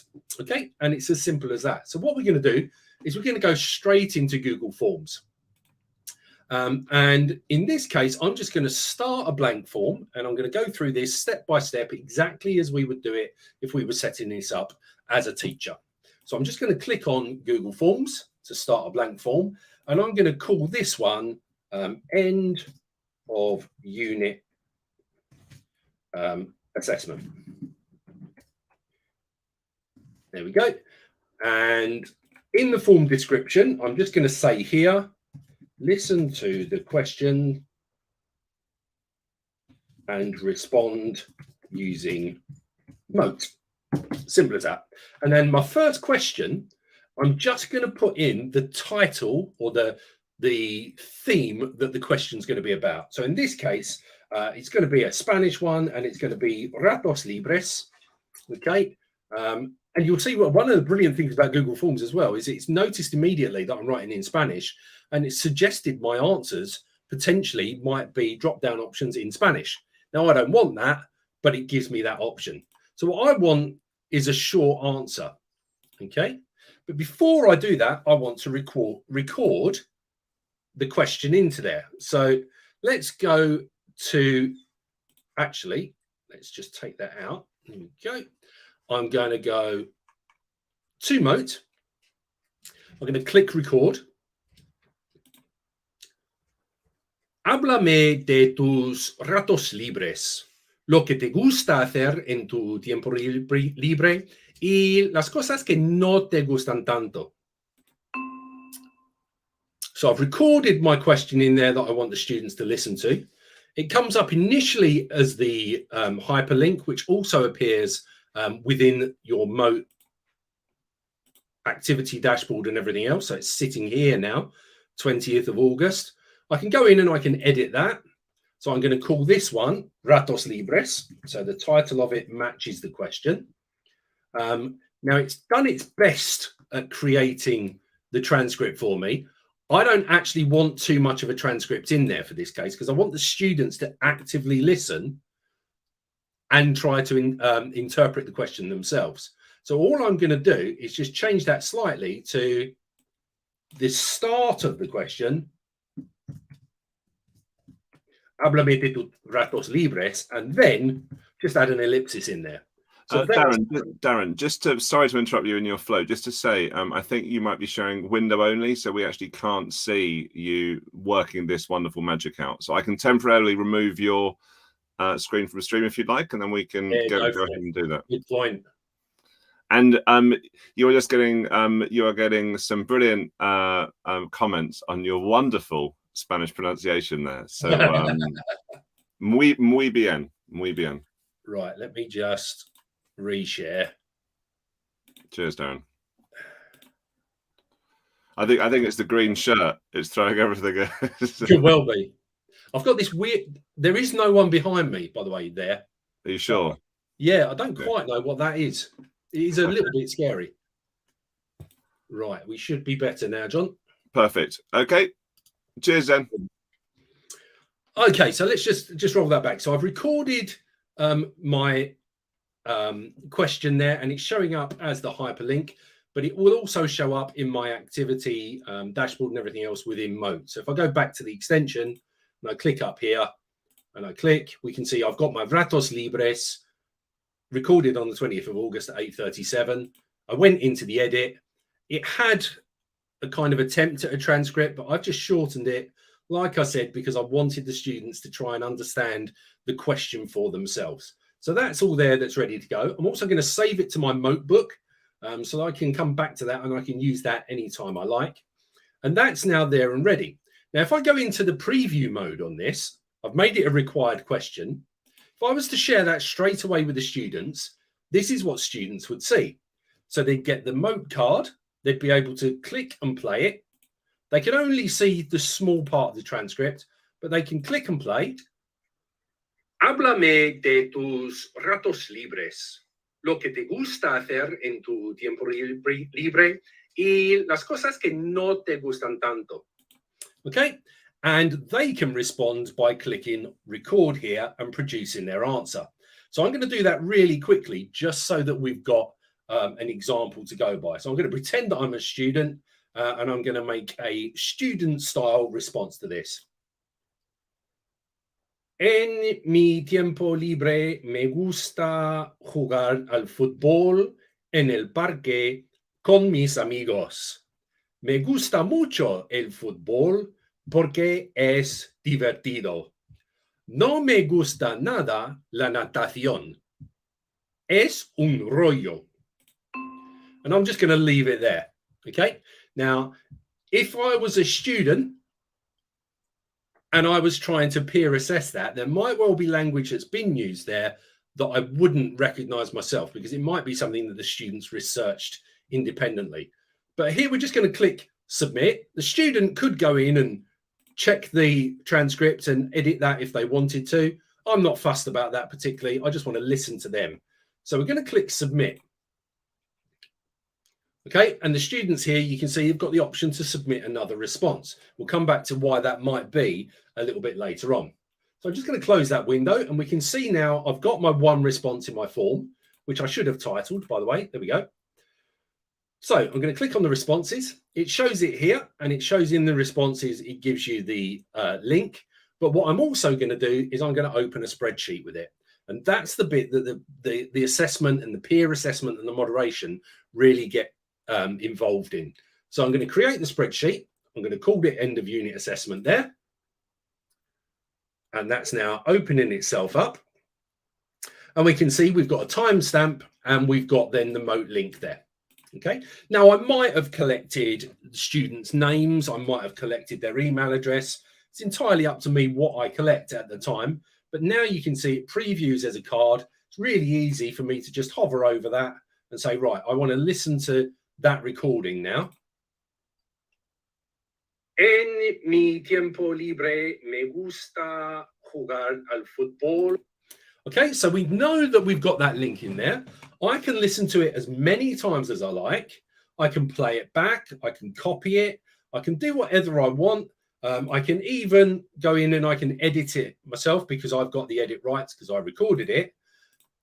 But there's loads of things I can do with that now. So I can download that. I can create or ask the students to create an MP3 file. I could even put all these together into a mini podcast.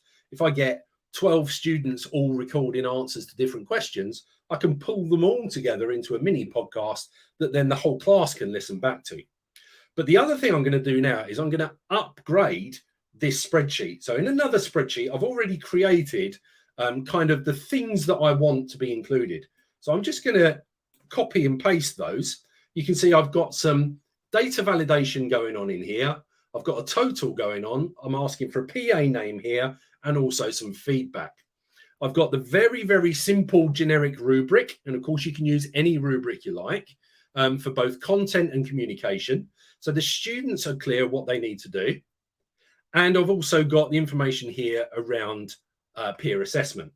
So I'm going to drop into here and I'm just going to copy and paste all of that information in. There we go. Now, because we've copied and pasted, that data validation hasn't pulled through. It's entirely up to you whether you want it to or not, but it's very easy to do. So I'm just going to show you how we do that. We go to data and validation. And all I'm going to do is choose from a list of items, and they are going to be either 0, 1, or 2. Okay, so those are the only options that are available there. And if I choose a 2 for content, we can see it updates the total column. If I choose a 1 for communication, it does the same again. Okay, so there's no way that we can choose the wrong scores. And if we want to clear them all together, we can just take them out.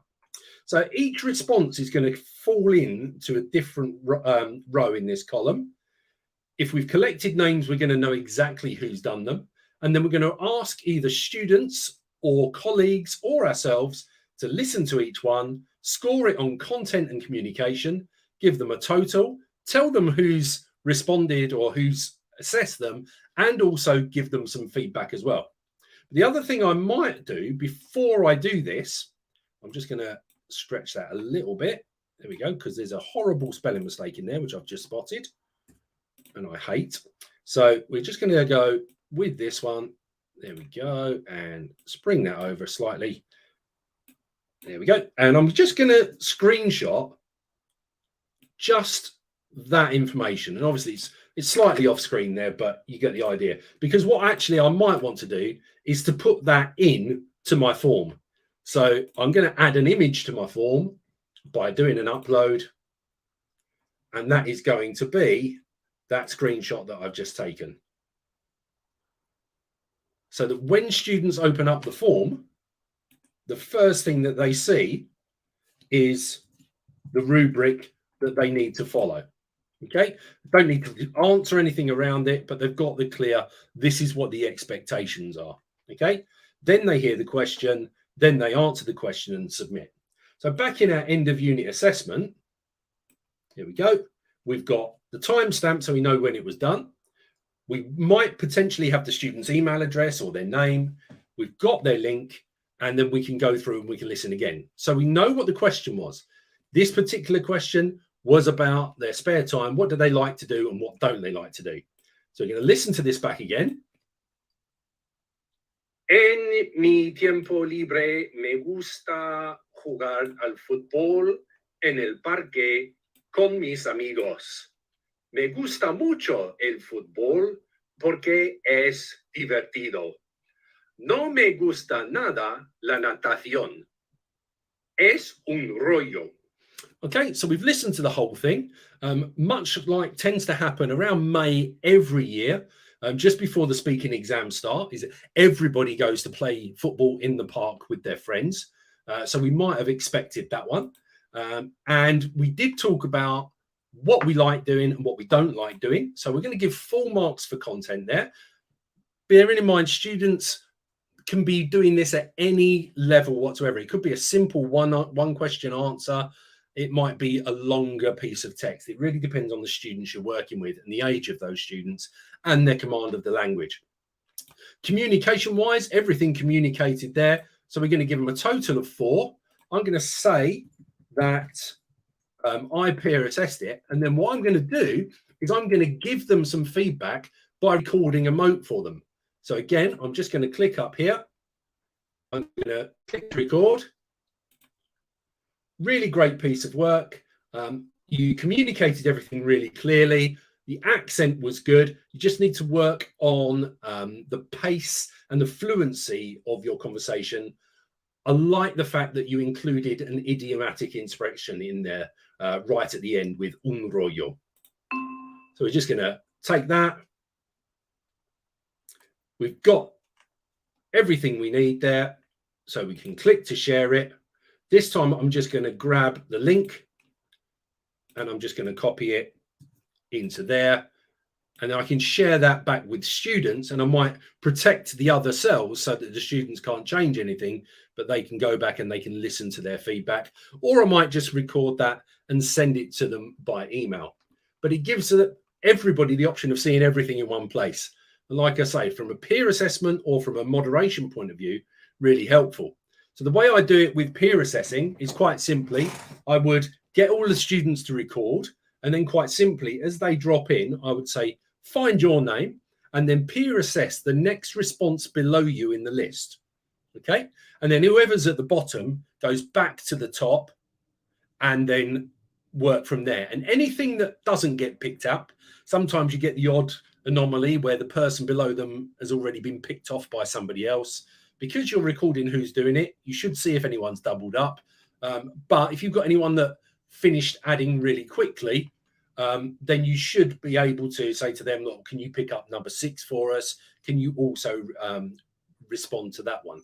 So it gives us the opportunity to be able to do that peer assessment. But if it's moderation, this might actually be recorded as, I can see you've given this 4 marks.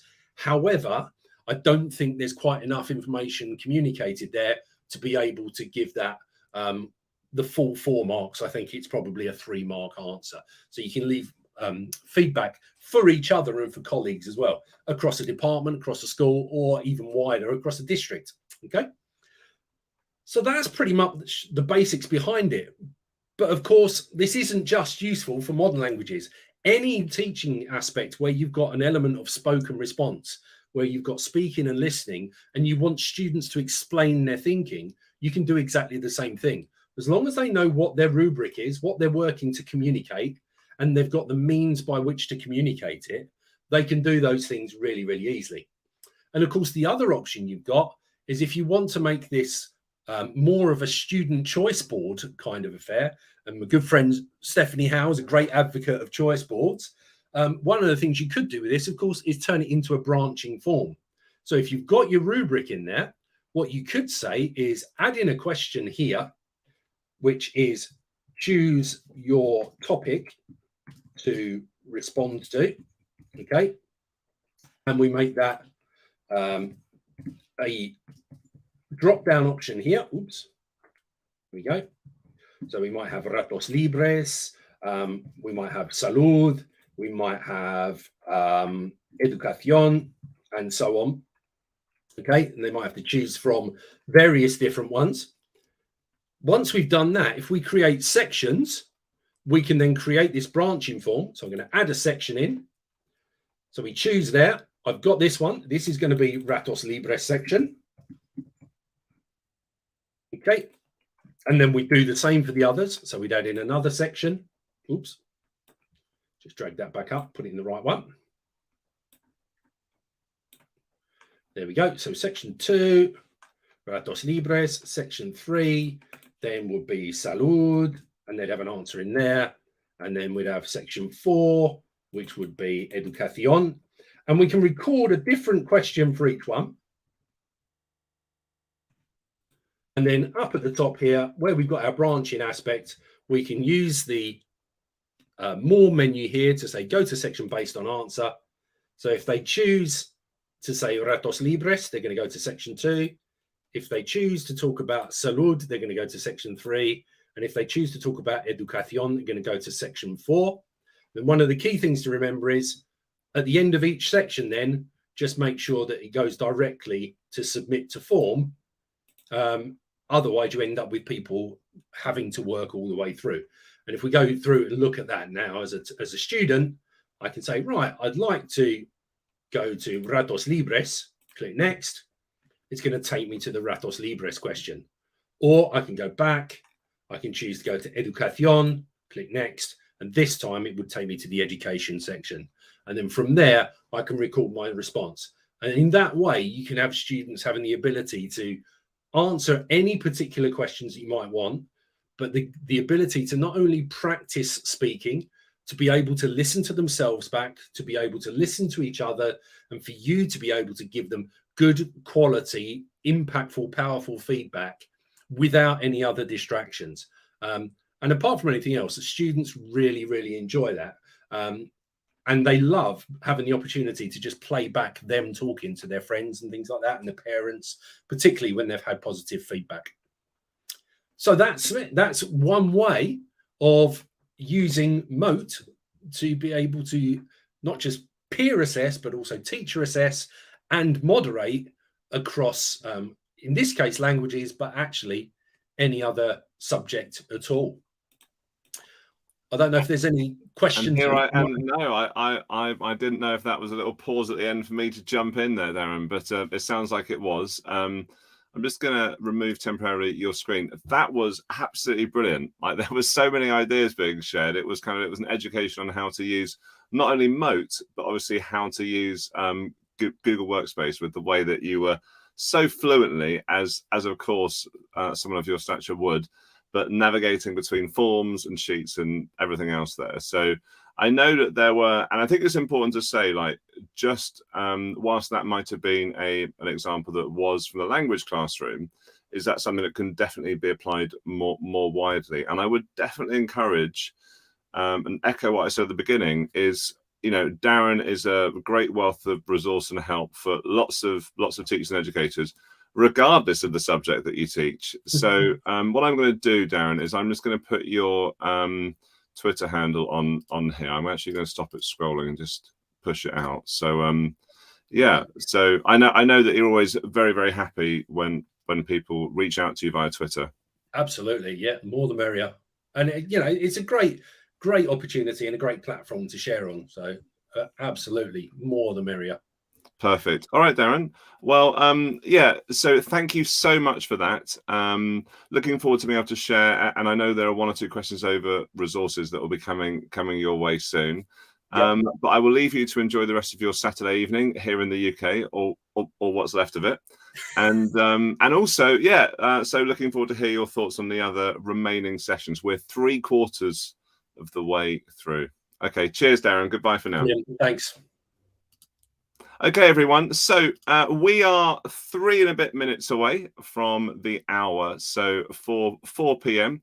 Eastern time. So that gives us a good opportunity at the end of the third quarter, as I said, to go and stretch our legs and grab a drink.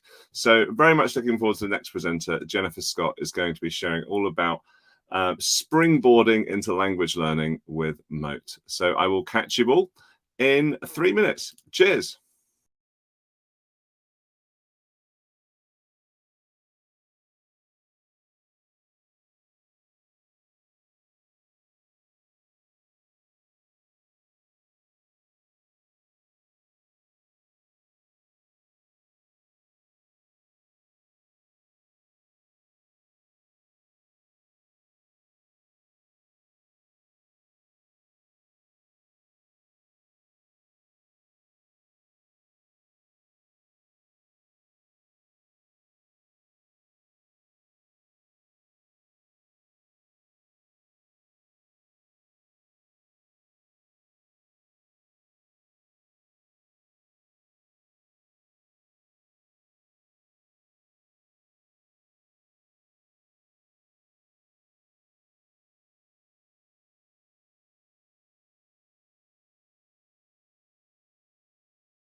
Hi, everyone. So we are here. We are 2 hours away from the end of MoteCon. A very, very sad time that's going to be. But until then, until that point, we have 4 more wonderful sessions that are going to see us through MoteCon 2022. The next session, as you can see on the screen, is going to be delivered by another one of our awesome Moat ambassadors, Jennifer Scott, and it's all about springboarding into language learning with Moat. Just a quick bio about Jennifer. She's got 21 years of classroom experience, has taught English history, ELD, yearbook, journalism, web page development, and even science at Compton Junior High with the Bakersfield City School District. She is also a Google innovator. She's been a coach and a mentor, and she offers free creativity and writing lessons at slidesyearbook.com. She's very active, and as with all of our presenters, very generous in their sharing on Twitter. You can find her at Gen Technology. And it's my pleasure to welcome Jennifer Scott to the MoteCon stage. Jennifer, how are you? I am excellent. It's a nice, hot day in Central California. You were saying it's in excess of 40 degrees centigrade, which is over 100, I'm sure. Yeah, it's 107. Wow, there we go. So the temperature is rising at MoteCon. So really looking forward to, as always, to seeing you present. So once you've shared your slides, I can see your screen at the moment, but it's a picture of me and you on the screen. So there we go. So I'm sure the last thing that people wanted to see, double me speaking on the screen. So I'll share your slides. And I'll say thank you ever so much in advance and looking forward to learning. Bye, Jennifer. Bye. And anytime someone has a question, please pop it this way. I have one computer set up today, so I'm not seeing the comments. So welcome to another MoteCon. As he said, my name is Jennifer Scott. Now, when we talk about Moat, we know the Moat is teacher feedback. It's simple. We know that Moat is student learning. Students can share their learning with Moat. But Moat is also language learning, and I am going to show you how. So my name is Jennifer Scott. I am a MEX 16 Google innovator. I got to go to my academy in Mexico City, and then I returned in 2018 as a coach. Now, if you see this picture up in the top, my left,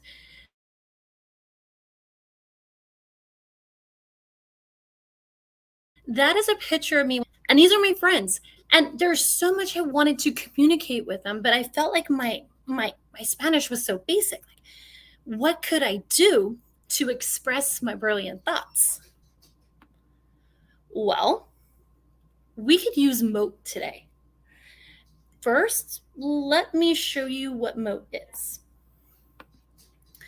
So Moat is a student can turn in an assignment and write out their information, and I can respond with verbal feedback. It saves me time. The auto transcription allows students the choice to listen or to read. And then we can have a conversation about their learning. And yes, students do choose to respond with Moat responses. And it's sometimes just my favorite to hear their voices. Moat is also about, I'm going to leave directions for the students, and I want to give them verbal directions. Now, why would I want to do this? At my school, we have 3 major languages. The languages besides English are going to be Spanish, they're going to be Maya Yucatec, and they're also going to be Arabic. So in this example, I've given verbal directions. Describe the anatomy of a volcano. But what about my students who just arrived from Yemen? They want to listen to me, but they want to confirm in their primary language that what I said. And so when I create a moat, I have this ability. Describe. When I edit it, I can hit translate and I can change the language. So here is this message in English. And I can do the same message in my other major language, which is Spanish. So that students can hear me in English, but read it in Spanish. Now, let me show you how this works. You go to create, you click on assignment, and I'm just going to call this assignment, if that's okay. I'm going to click the Moat Recorder. During this assignment, I would like you to explain the 4 types of scientific equipment we have in our classroom. Make sure to draw a picture, label it, and tell me how each tool is used during a lab.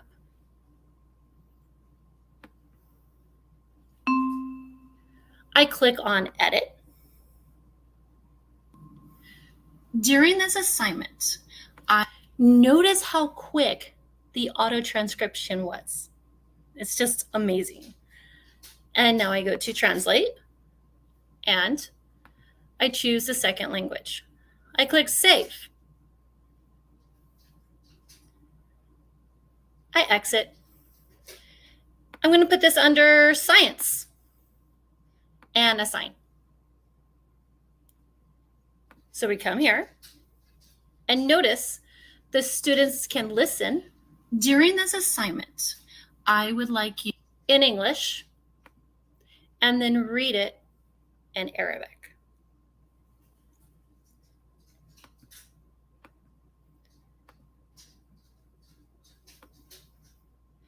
Now, there are different ways you can have Moat. There's a free version. There's the unlimited version. I am using the unlimited version.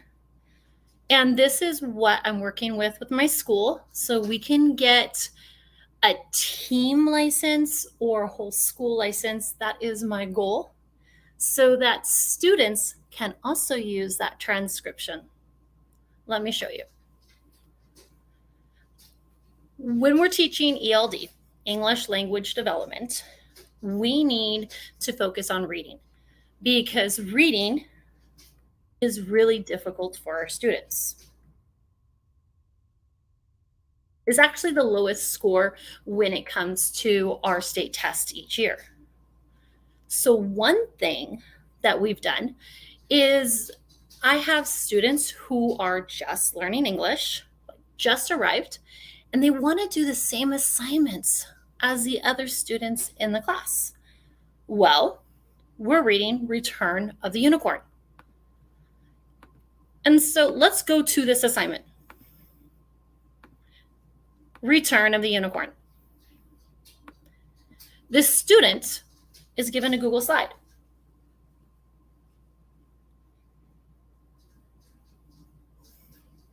The slide has a picture to help the students understand what we are studying. They can listen to me read. The Arabian oryx is very pretty. Now, the student can record. So if the student comes up to the Moat recorder, clicks on it, and reads to me the same sentence or even more.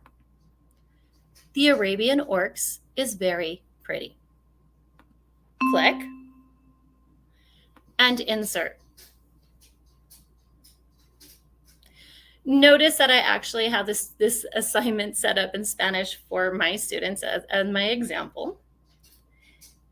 And I just reinstalled the program. So it's checking some permissions. I hope you're able to hear when I play a recording, because I would like to play a student recording right now. This is a student who is a newcomer. The Arabian ox is very pretty. And I really hope that you've listened to it and it worked across. If it didn't, go to this presentation and listen to the student read it because it's gorgeous. Here's another student. She had just arrived to the United States.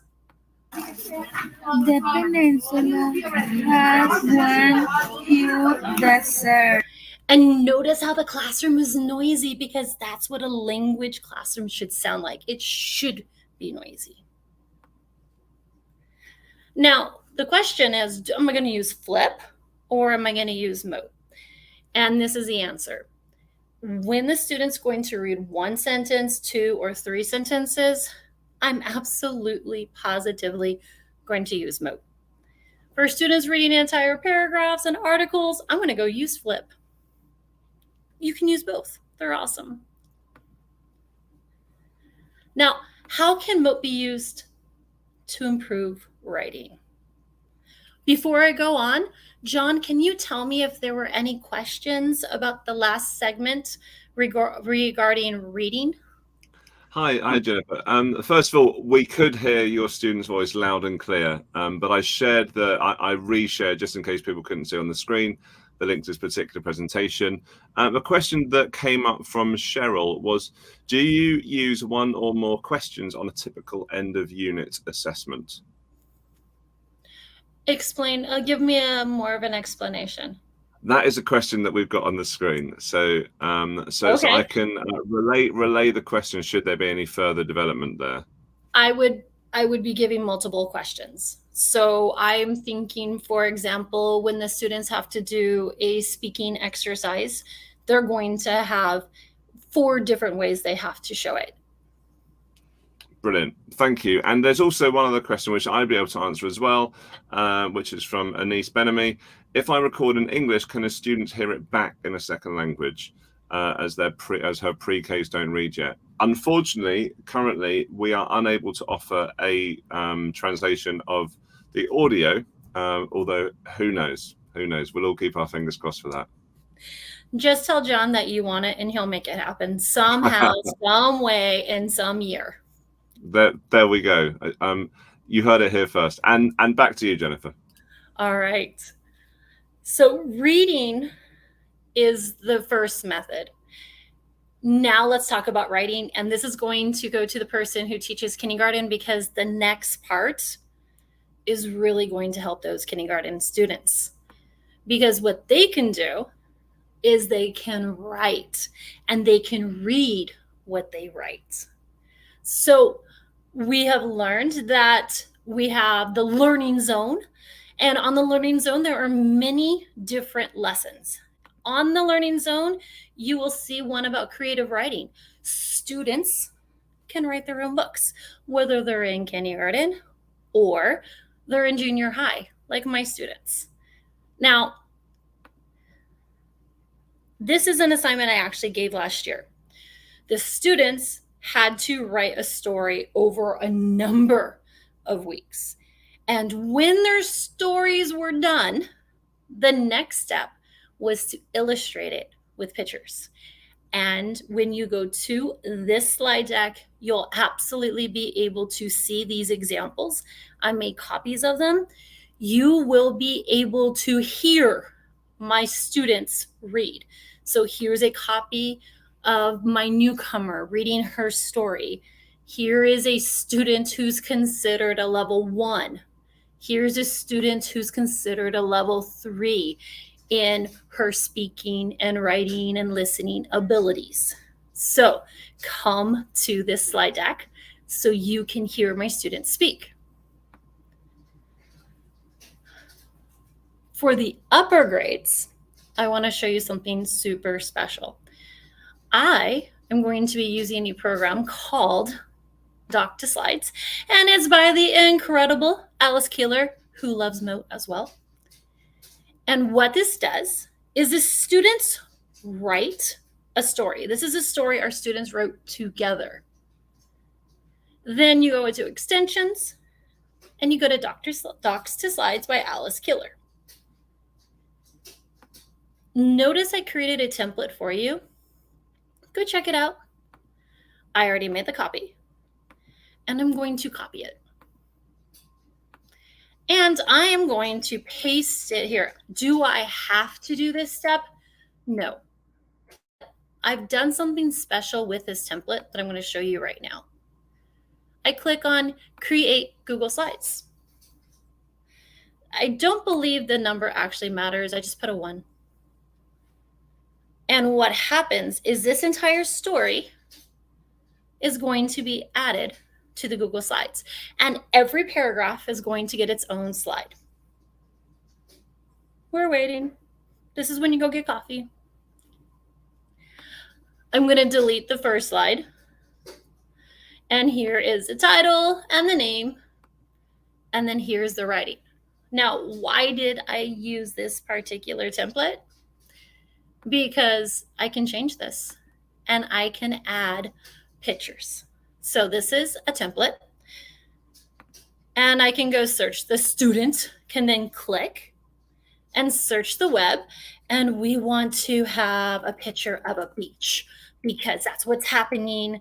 Jalissa's on a beach, and let's make it this one here. And I go to the next slide.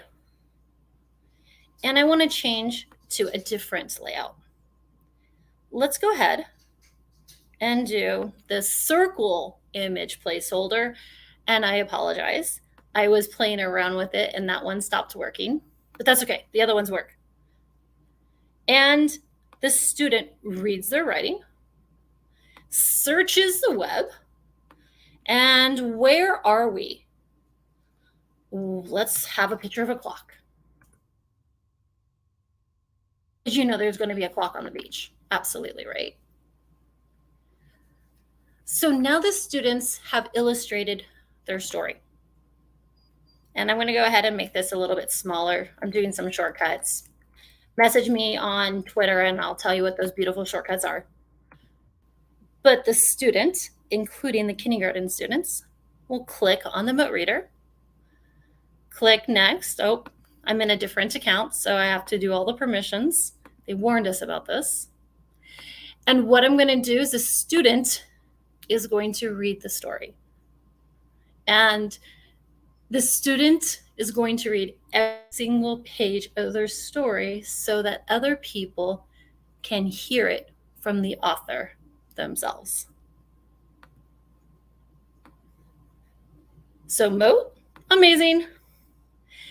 This is an example of a student that you can listen to, a student who's considered at the 3rd level, and hear her read her own writing, look at those beautiful pictures that go along with her story. Do I have any questions before I go on, John? No, there have been no questions flying in, just lots of super engaged people so far. Thank you. When we talk about language learning, we know many of our students can speak their second language very well. But go back to when I showed you the picture of myself whitewater rafting with my friends in Galicia in Spain. Well, there was a lot I wanted to say, but I felt like I only had basic vocabulary. So our students need to practice academic vocabulary. Here's an example of an assignment I gave last year where the students had to follow directions on cherry blossoms and then write down facts. Well, what do I want them to do? I want them to tell me the words, the academic vocabulary, what they learned about cherry blossoms. Now, let's say we have a newcomer. So let's go back to Hannah Banana. She is my example student. And I'm just going to use this assignment as an example. So I'm going to click where it says comments. Now, this is a student. And the student is going to say something that they learned. And okay, I had to think about what I was going to say. Okay. I'm going to click. Ellos viven en el desierto. The students said it in their primary language. The student with an unlimited account is going to click on this pencil, and ellos viven en el desierto. They need to learn the words in English, correct? So we're going to translate it into English. We're going to what guardar means, and the student's going to save it and leave it. Post. There's an immediate translation. Now the newcomer student is going to say in English, they live in the desert.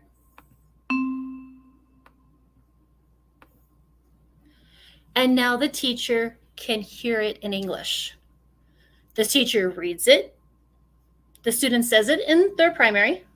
Ellos viven en el desierto. The students learn how to say it in English. Then the student repeats what they learned in English. So we're practicing that academic vocabulary. All right, John, are there any questions about that?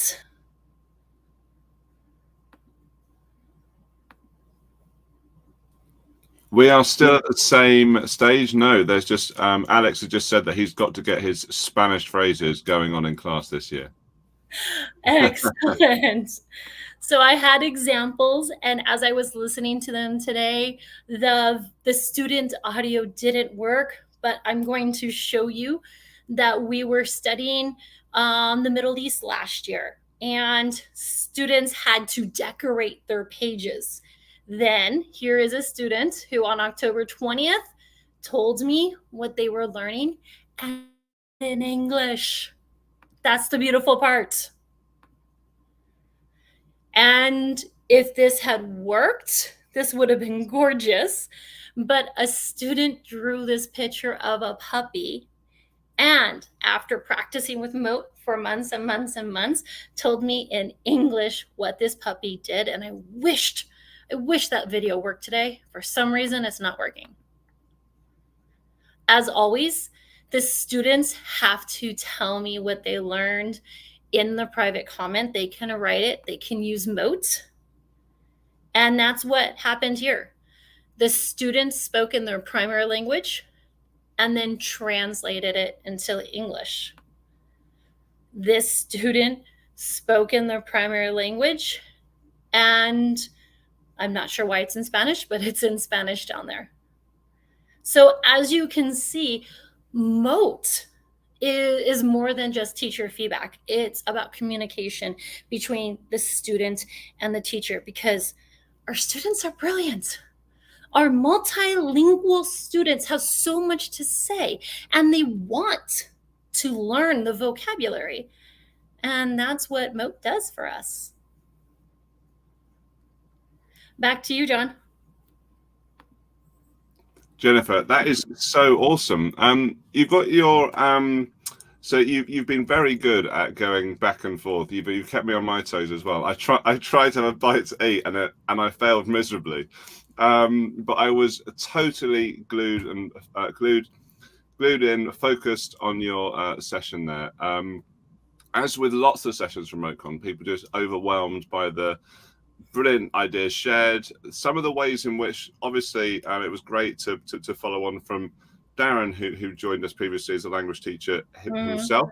And there's a connection between yourself and the next presenter. I know that you live very, very close, discovered to Katie. So, no, it was great. Thank you. What I'll do actually is, just in case people are hunting for those slides, I did share it a couple of times, but I'll do that just again now.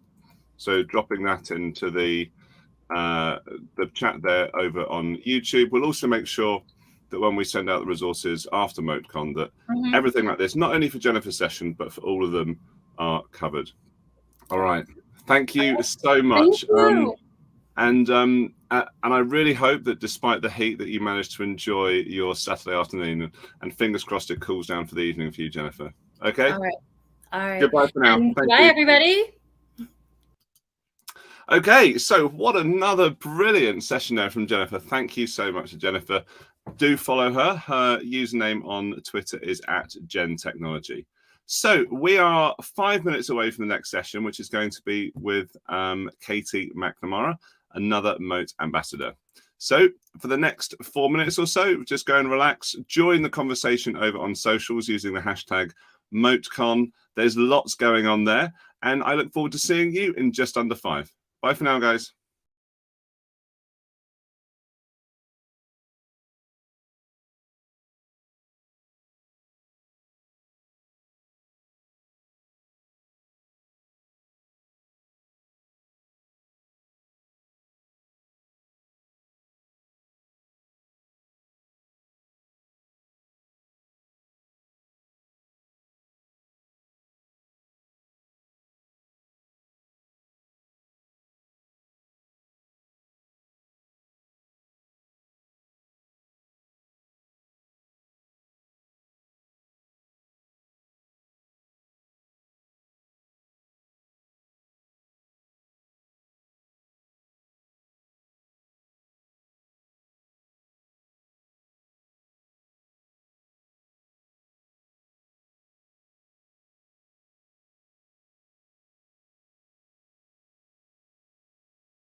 Hi everyone, it's 4:30 p.m. Eastern on Saturday the 20th of August. That can only mean one thing. It's time for the More Voice, More Clarity, More Community session with Katie McNamara. Now, I actually had the pleasure of bumping into Katie a few times at ISTE, and it was an absolute pleasure. For those of you that haven't connected with Katie before, she serves as a teacher librarian at North High School in Bakersfield, California. She is director of the Teacher Librarian Program at Fresno Pacific University and past president of the California School Library Association. A Google certified innovator and AASL tech troubadour, she enjoys learning, empowering teachers to inspire student learning, and frequently sharing her expertise on both a national and global scale. One of the presenters to join us in MoteCon 21 and 22, I'm delighted to welcome Katie to the MoteCon 2022 stage. Good afternoon, Katie. Hi, thank you. Hi, everyone. Okay, I'm not sure if I share or you share. You go ahead and share as you would normally, just through the share, Okay, and then there's like a share perfect. screen option, and then I will push that out for the world to see. Wow, okay. Pressure. No, we're good. Okay, and I dropped in a link on the side there in the chat for everyone. So what you're going to see first are ways to connect with me, because I think that's the most important part.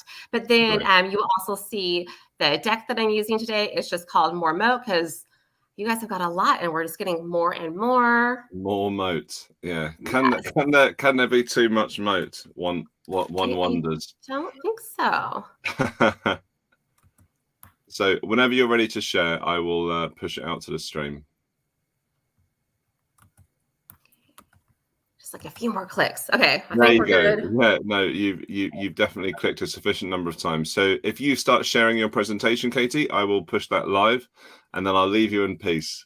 What? You're gonna leave me? Okay. I know. We are, but come on.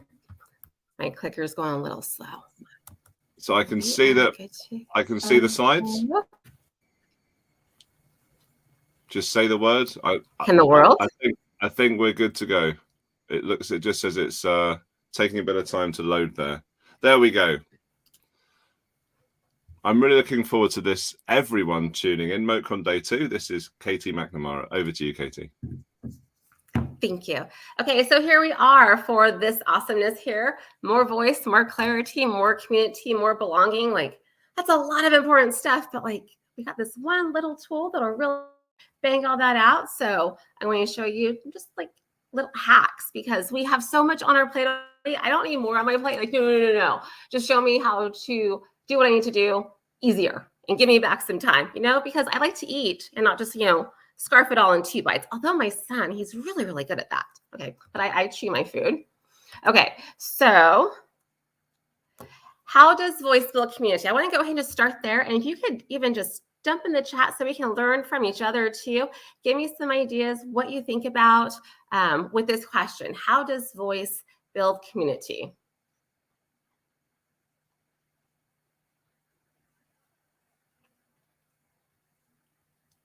Give us a couple minutes and you can keep on going there. I know everyone's connectivity works at different speeds.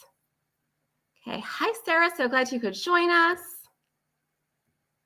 Okay, Alex is here, super cool. Okay, so voice shares community, builds community, because we're just natural storytellers, and you'll hear a lot from any type of edu conference you might be at, or even if you get into big business, they always come back to that story. Share a story. Well, how do you do that? Well, you get talking. And anytime we're typing, even if you're a fast typer, I'm an even faster talker, right? So you're going to get more information out and more details and more excitement. And even my voice right now, do I sound like I'm happy to be here and sharing things with you guys, or not? Yeah, there was a right answer to that one. Exactly. So getting involved, getting that enthusiasm, all of that jazz, rocking and rolling. I get to know my people. I get to know their reflections. And then you just start to feel more interconnected with each other once you have voice. Okay. So these things are never going to go away. Just because we're in person doesn't mean we don't need feel-good check-ins. Like wellness is a thing forever, not just during a pandemic. You can go ahead and jump into this side chat there and give me your 1, 2, 3, 4, 5 of how you're rock and rolling right this moment. And that's all I do. Like, I am not going to explain. I'm not going to describe these to anyone. Well, unless I had a learner that was visually impaired, then of course I would provide alt text for them. But I like not describing it because people see different things. And whatever they're seeing, I need to go ahead and honor that. And a couple of these, they even have multiple people in them. So maybe you're one of them, maybe you're other one. Okay. So I'm seeing a 4. Have some more. Okay, I'm on a smaller screen watching the chat, and a 1. Okay, so I got at least a couple different things, and that's all great. Okay, so I know I got a 1. I know I got a 4. What does that tell me? Like really? Is that really information that I can work on and move forward with? Because even looking at number 1 and 4, I'm not sure if it's good, if it's bad, if it's somewhere in between. So here's where the extra magic comes in. If this is, it could be shared privately. It could also be shared as a collaborative slide deck. Wherever you're feeling, you go ahead and add me a Moat to give me your explanation. So now your voice is coming in there and the explanation, I don't have to guess. I don't have to try to figure out how you're feeling in connection with that. You're telling me. And then I won't be able to mess it up because you know you better than anyone else. Okay, so we talked about this a little bit already. I'm probably going to be really repetitive with this whole concept because that's the way you learn and remember is through story. And I just had my kids do stories yesterday. Do you want to hear about that? Of course you do. Okay, so kicking off the school year, which was a little like rough for me for several reasons. And then Moat dropped new stuff over summer. Didn't tell me that they were going to do that. That's okay. That's another conversation. But I wanted to also have updates for that for you guys today. Anyway, going back to this story, we're playing with the Play-Doh, and I just give them the direction. Okay, you need to create something that represents you. It doesn't really matter like what it is, and just that, what represents you. So they're a little like weird at first, like, what do you mean? Especially like I'm in high school, and like high school doesn't mean we're not kids anymore or that we shouldn't be creative and play. School should be fun. Otherwise, I'm not going to be there anymore. Okay, so my students go ahead and create, and it takes them like 7-ish minutes. I'm still checking in on them. At their different groups, they're allowed to talk to each other, but they are not allowed to talk about what they are creating. Okay, then after everyone has it done, they go ahead and explain what they created, you know, because maybe it really isn't a rhinoceros. It just looks like one right now. So I'm never going to like say what their art is. They just go ahead and share what they did, like why they did it. And a conversation just naturally starts to happen. People start seeing connections and they'll share that on their own without any extra push from me at all. We just hear those stories like, oh, like I like that too. Or, oh, this happened to me. Or, oh, I see it similar like this. Or maybe you should try this. Or, oh, like someone likes cookies and baking. Like, are you going to make some and bring me some? All of these different entities that are going on. And then I have the rest of the group has to ask them collectively at least 2 questions. So not everyone has to ask a question, but I want at least 2 questions. And the creator always has the option of saying, you know, I appreciate the question, but I don't feel comfortable answering that right now. Will you please ask me another one?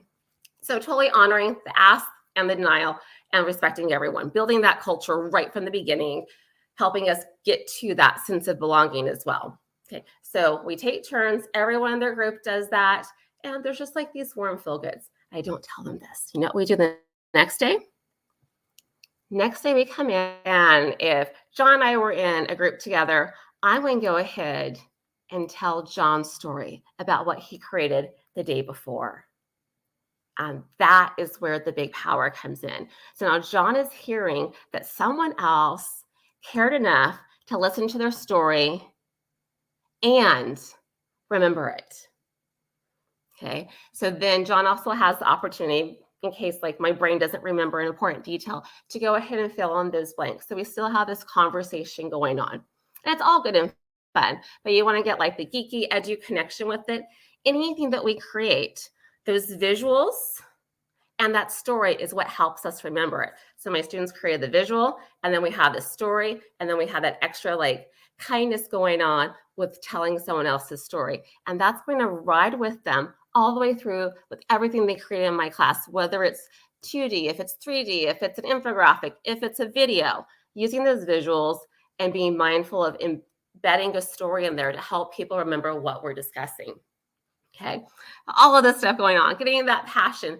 Paper can just be boring. Or how many times have you heard like, oh, you know, my intent didn't really come across properly in that email? Yeah, it happens all the times. And of course, it's going to happen with our students as well. So giving them the voice goes ahead and like really helps clarify things so much. Okay, and they're telling us like what matters, building in that empathy because we're getting to know each other. It's really hard to sing without telling stories. Sometimes it's a squirrel, like, you know, when I was telling the complaints that Moat didn't let me know immediately that they were doing an update. That's fine. It's still a little story, still getting an extra little bit. And that TLDR thing is so, so true. And you work with colleagues and you know who they are, but don't blast them on social media. You know, they won't read past one sentence. They just like won't. Like even one of my friends at work, like I sent her a text message answering what she wanted. Then she comes into me and asks the question again, like, honey, you got to read. She's like, but you know, I just don't. But we love that voice and having that extra connection as well. And it just, yeah, super cool. Not that I'm saying we shouldn't like read, like there's a place for books, like those audiobooks are super cool. And that's still reading. That's reading with your ears. Okay, so getting into some other like little, not like little, but getting into some examples here too. So a basic thing that I liked doing that is really like not basic because it takes up 80% of high school standards, just generating questions, you know, and asking the questions. So we get to that, but first we have to like come backwards a little bit about just the facts and being able to separate facts from opinion. That gets really hard. And I don't understand why it's as difficult as it is at first grade as it is at 12th grade, but it's real. Okay, the struggle. So really helping them break that down. If I let them tell me vocally, I get more. If we're writing this down, I might get 2 things. Give them the chance to voice it. Now I get 10 plus and really getting into those details. So then Moat also gives us a way to increase that accessibility and bring more people into the conversation. Okay. And another bonus with Moat. Did any of y'all talk fast? Is it just me? Okay. So I am doing speech to text messages all the time. And I have to like remind myself, okay, talk like a robot because I really don't back on my little keyboard to like correct the words and all of that jazz. Moat loves fast talkers. Like I never have to go back and edit what I'm saying. I do have to go back and like fix punctuation because that's still important for me. Yeah, because where that comma goes, that matters. So I'll fix that bit, but fast talkers, we're all good there. So getting more stuff in when we have the voice, having that fun. And then it's also hearing yourself, okay? You're learning that way as well. So, and I know I'm not alone. I know at least one other person does this because we talk about it on the regular. When you're talking to someone, whether it's a friend, whether it's your partner, and you're just talking things out and you're asking them questions, but we're not really like hitting the pause for them to respond.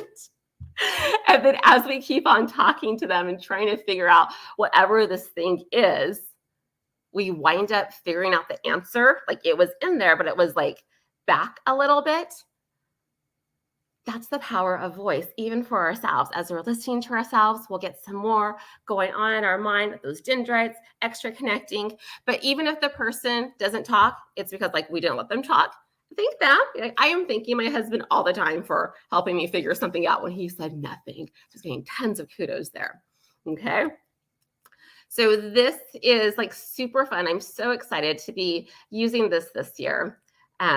This is just a template and you guys all have my deck so you can make a copy of it. If you want to keep my voice, great.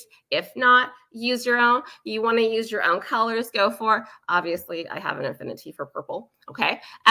So this is a basically template and this is what I love about doing directions as well. Kids, adults, you know, they're not going to read a paragraph or 2 about directions. It's just not going to happen. And then those directions are usually a bit dry. Okay. They don't have that voice, that like excitement that's going on.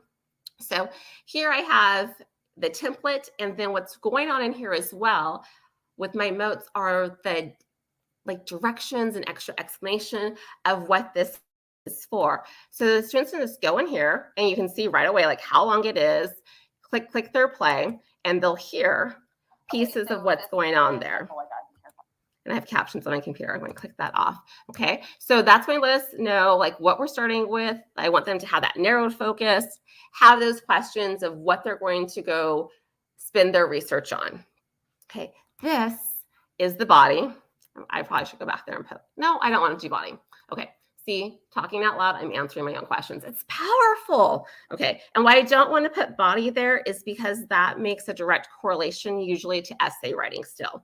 And this could be for anything. So I taught English for 16 years and writing process. I'm totally on board with that, everything, but I think it's time to stop calling it the writing process. It's the creating process.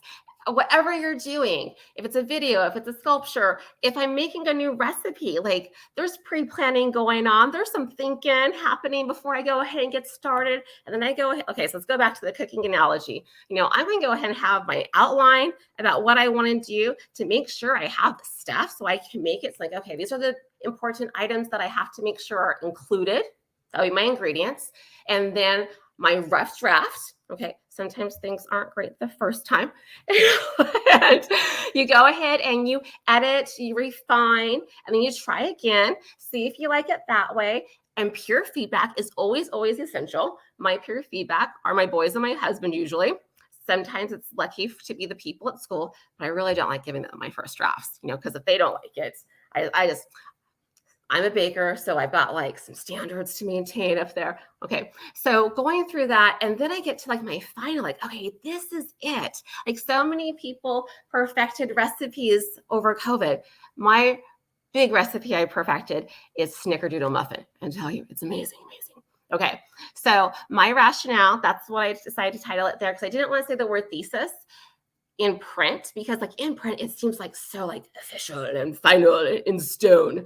But if you listen to the Moat there, I do bring in the thesis concept because that's going to be a connection. So it's okay to make these connections like, oh, this is like that, or this is like that, but it doesn't have to be that exact same word. So you need to have that overarching bigger like why. We got the why to start with our questions, but this is like that going to be the call to action, your little elevator pitch, your first line that's going to like get people to be intrigued and want to know what's coming next. Okay. And there's no numbers here because these two could happen any order, but we do have to like have some questions rocking so we can start research. Extra bonus here on the slide is as I have these 3 different pieces. And you can listen to them. I'm totally snarky. These are just like examples for us too. And this is the kind of stuff I would share with my students. I don't want to make something that's like super fabulous because it sets a bar for them. So I never ever give them a super fabulous example coming from me. But on the slide, they can maneuver these around. So our ideas don't always come to us in a linear fashion. So it becomes manipulative too for the students and they can like decide what order. So this becomes like a storyboard that they can just go ahead and move around. And then want some double bonus with this idea?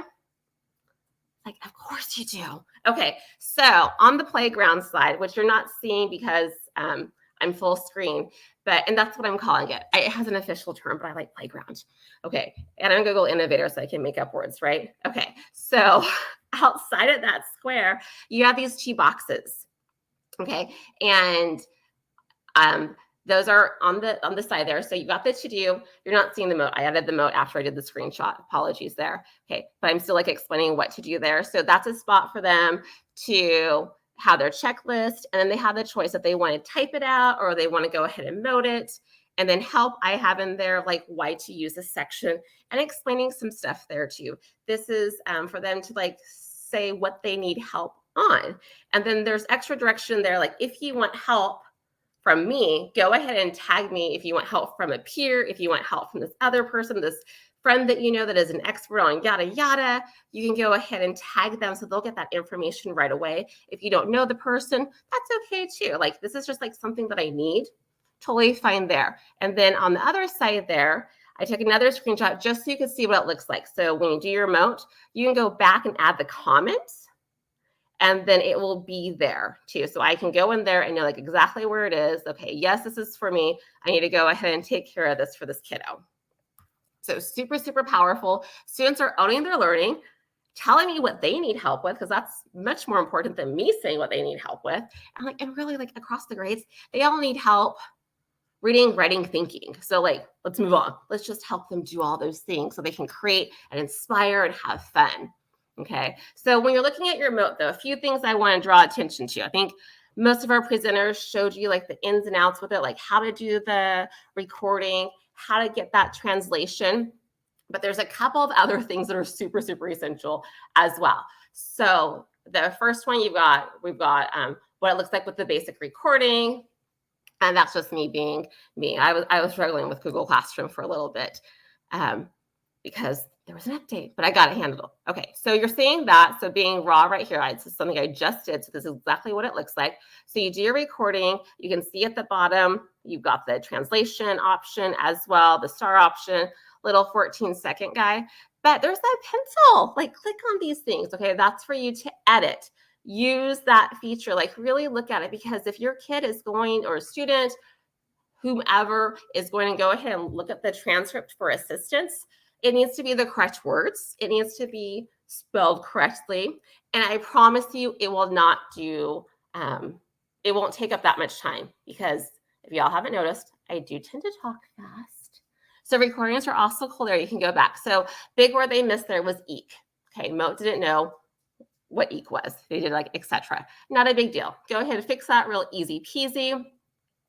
And then the other thing, which is like essential life skill 101 everywhere. I know like true confessions right now, but I know all of you in your drive, you have untitled documents. For shame. Okay, title everything. So you see that has untitled Moat? That is not helpful, especially when I'm going to go back and look for my data, see things.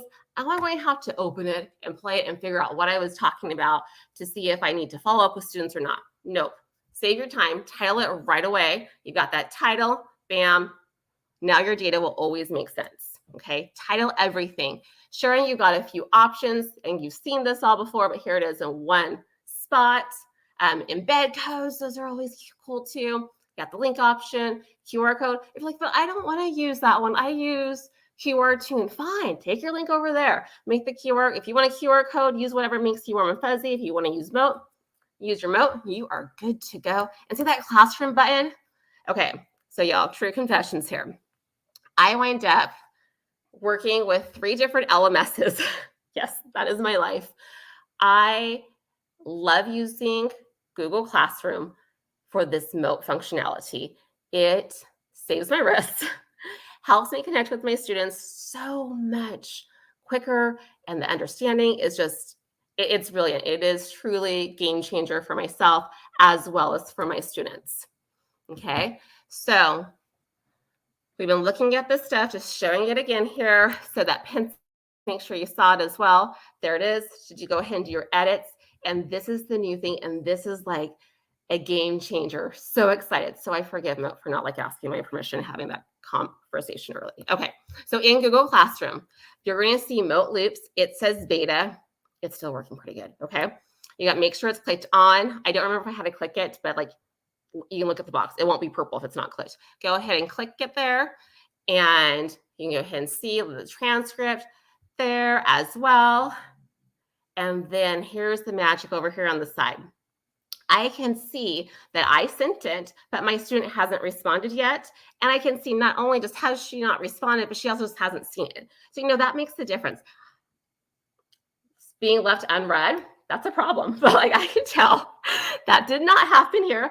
My student just hasn't seen it quite yet. Okay, so we're good there.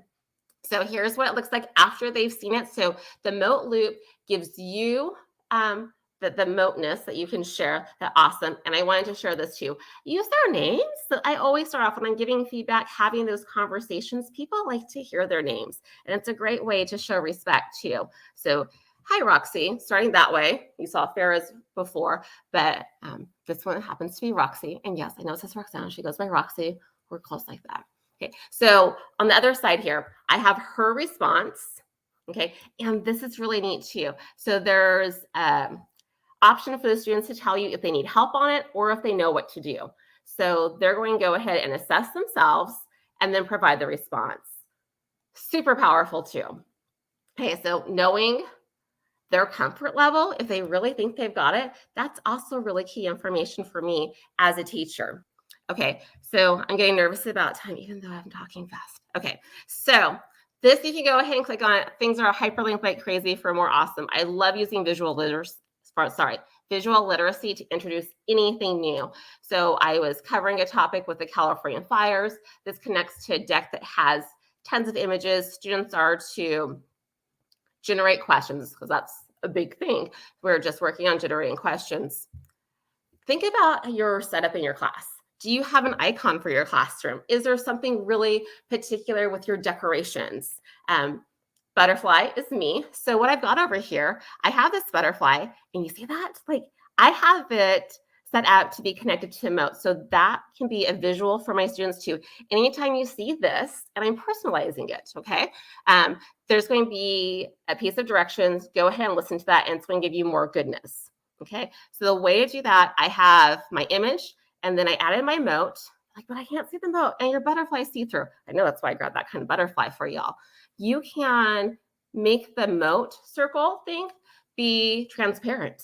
Bam. So you can have it however you want decorated, okay? So if you want to do those visual cues, if you've got groups and maybe they have team names for themselves, maybe they've created a special logo or whatnot, you could have their logos and have that be the hyperlink for directions for each of your different teams. Okay, so going on here too, I want to hear their voices. I want them really, really thinking. Our first, second ideas are usually pretty easy and maybe not that like fabulous. Same thing when we're thinking like, okay, so if you've ever had to sort something once, easy. You try to sort that same thing 5 times, it gets a little bit more difficult. That's a really good like hands-on thing to do to help people when they're grouping how other people might see things.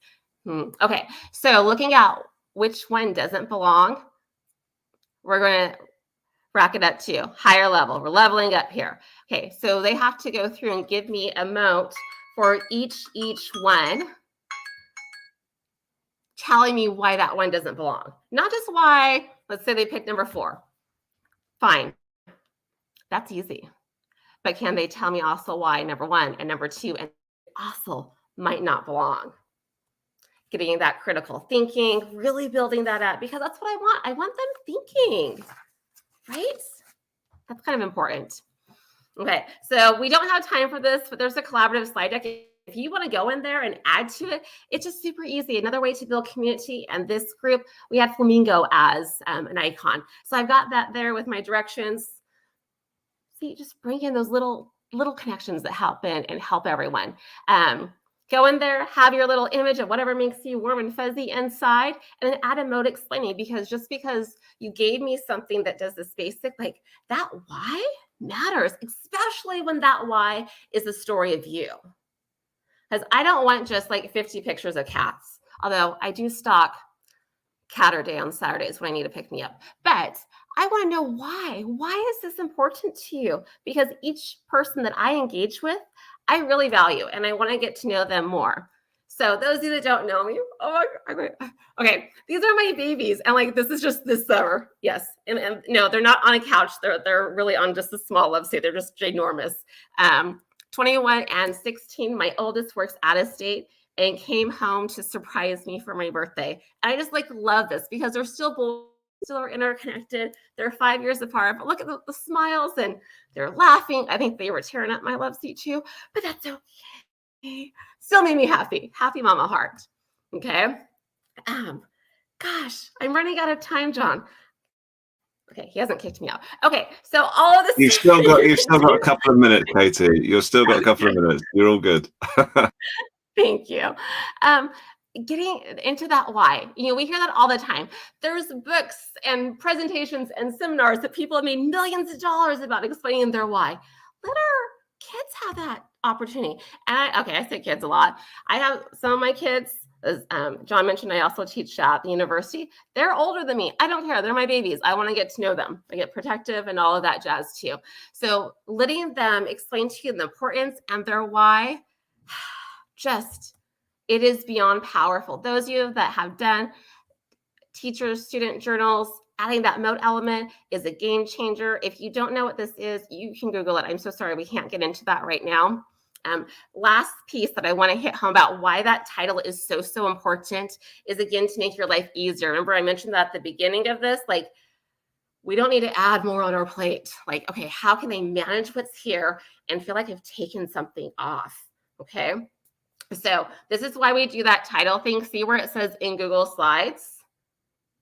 That means I'm not a good moater. It just means that, oh, I created this moat in Google Slides. That tells me nothing. Guess how many moats I've created in Google Slides? So that is like irrelevant information. I've gotta title it, or none of my data matters here. It will tell you who's listened to it, who hasn't, all of that jazz. So your resharing needs that title. Okay. And here's another big thing that helps you with this, and it's all connected. That's why it's my one last thing, your communication plan. If you haven't made one yet, please take the time to do it whatever way works for you. For me, a Google Sheet made sense. If you want to steal this template, totally go for that.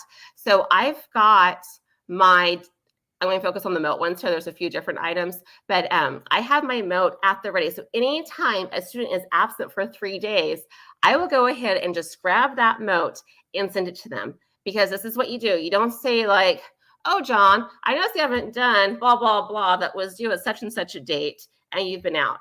Now okay, so separate. There's times where like using the name and all that is super important, but this is for my quick communication with parents and that student that I need to have at the ready to go to do those quick check-ins, okay? When it's for that purpose, I want to remove that specificity, okay? So I'm not using a name. I'm not using an exact date. I might say, I'll go ahead and give you a week extension, okay? Because that doesn't give me an exact date. But now I can use those links a million trillion times if I want to, okay? The bottom one there, I want to highlight that too, even though there's not a link, because that one will never be one I can just use all the time. Okay, because their peers are different. So I got a kiddo that's out. We gather around and do one Moat and send that out to them. And that's also building that community and all of that jazz. So thank you so much. Hopefully there's still there's not a couple of seconds for questions. I think he'll give us a couple of seconds though. Truly lifetime support, y'all. Reach out to me. I do get back to you. I promise. Twitter is like the fastest way. I don't have my school email on my phone, but I have my Twitter because I really adore what all of you are doing for our collective students. You are amazing. Thank you for hanging out with me.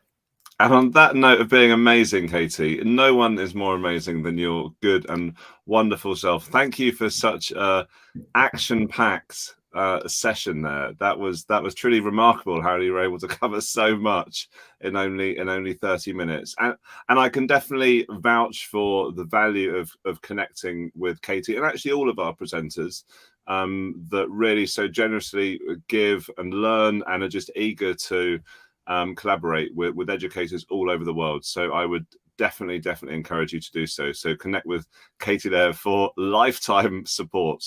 Lifetime support guaranteed at Katie J. McNamara. Katie, I do wish that we could continue the chat, but I'm going to have to jump into the next session. But until next time, I will say a massive thank you on behalf of everyone. And please understand any questions that you need, send them to me there, guys, and I will take care of it. Thank you. Thank you, Katie. Goodbye for now.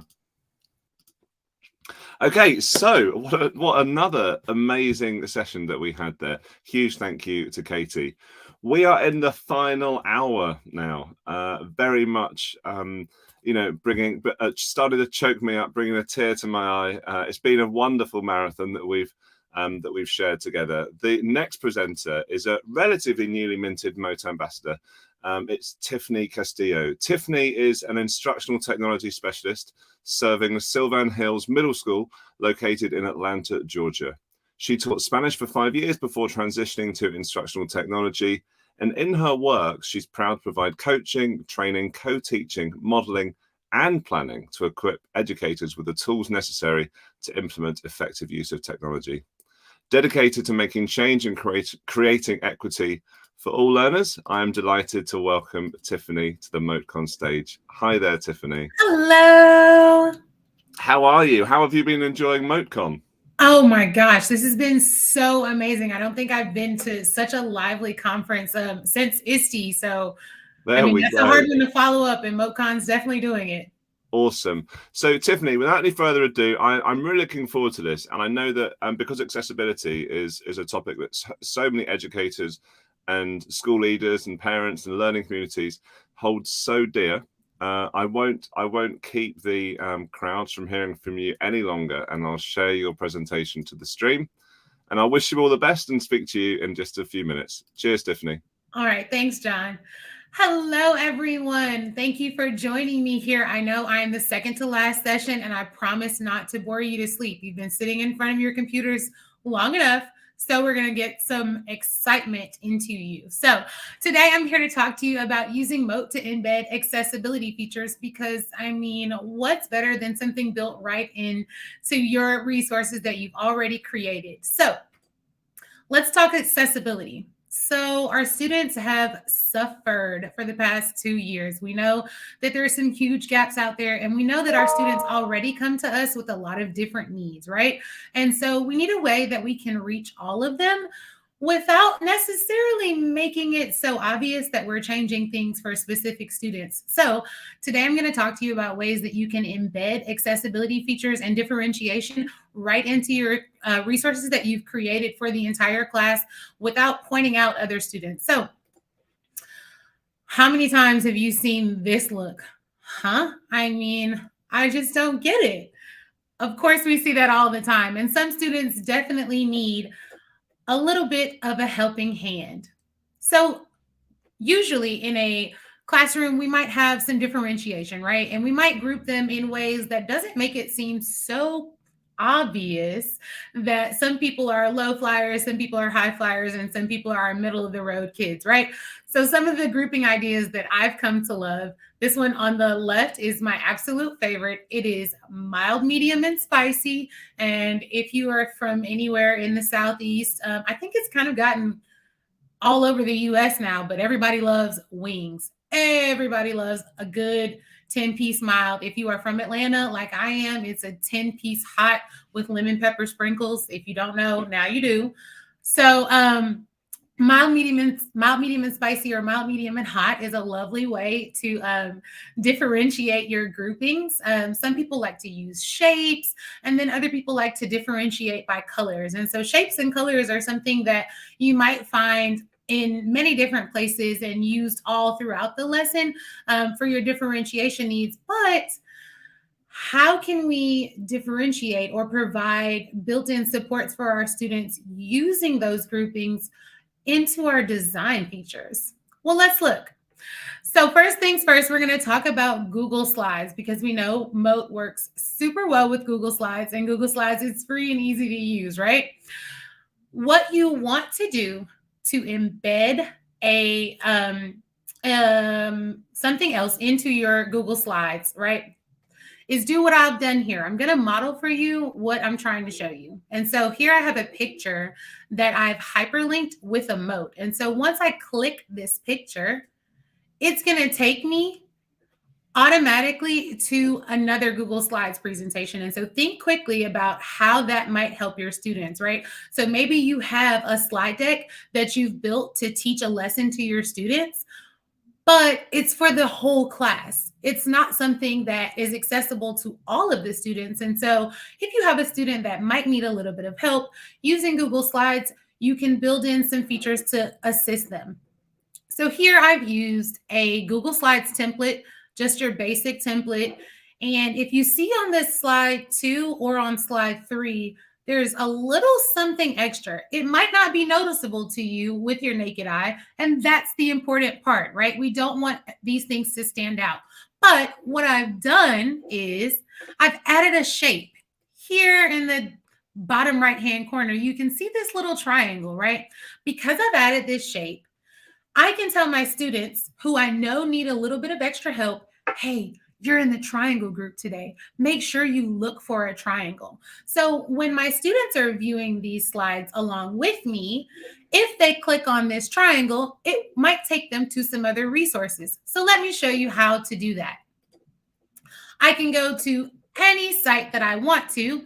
I might even go and build a new Google Slides presentation, just like this. And here's where I'm going to create the resource that's going to provide them with additional help. What I'll do is go to my lovely Moat Chrome extension here, and I'll record a Moat. Hey, I'm so glad you made it here. Use these slides to get you some more information. My check mark, and you see it's automatically copied to my clipboard. Now I'm going to go back to my original presentation, and I'm going to highlight my shape, and then I'm going to hyperlink that shape with that Moat. So now when my student, I'll show you, when my student clicks that shape, it automatically takes them to that other presentation. None of the other students in the classroom are any wiser that there's some kind of built-in feature for the students that need extra help.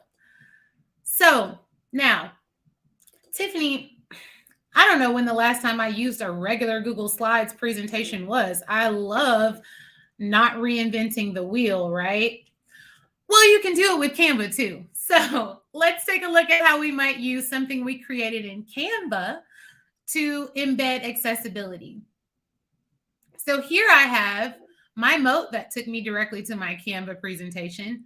And now you guys, I just found this out literally this morning. But did you know that once you've built something in Canva, you can press share,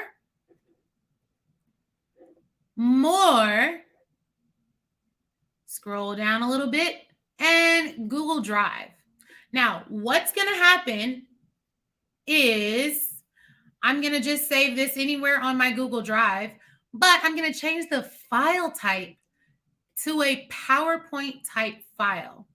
Now, Canva is going to do its little magic. Boop, boop, boop, be-doop.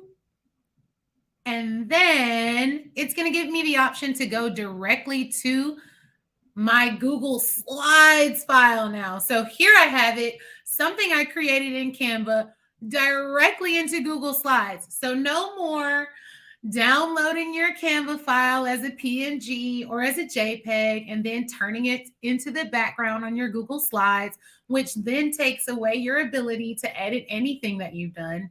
Now, check this out. I've got access to all of the things that I designed in Canva. And because I have all of these cute little features, right?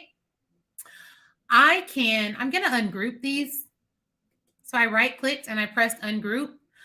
Now I want my students who need more assistance to know when you see a computer, that's your symbol to know you've got more help here.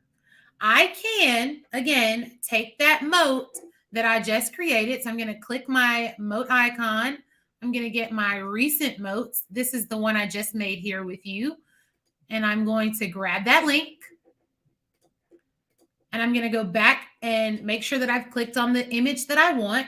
And I'm going to hyperlink it. And now my students will see this lovely presentation that I created in Canva, because I'm not going to reinvent the wheel. I'm going to use a pre-made template.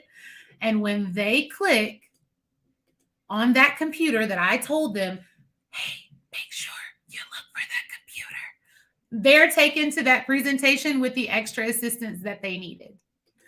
Now, maybe you just haven't discovered the magic of Canva yet, and you are one of those teachers that uses the absolutely fabulous site created by teachers, Slides Mania. Well, yep, you can do it with Slides Mania too.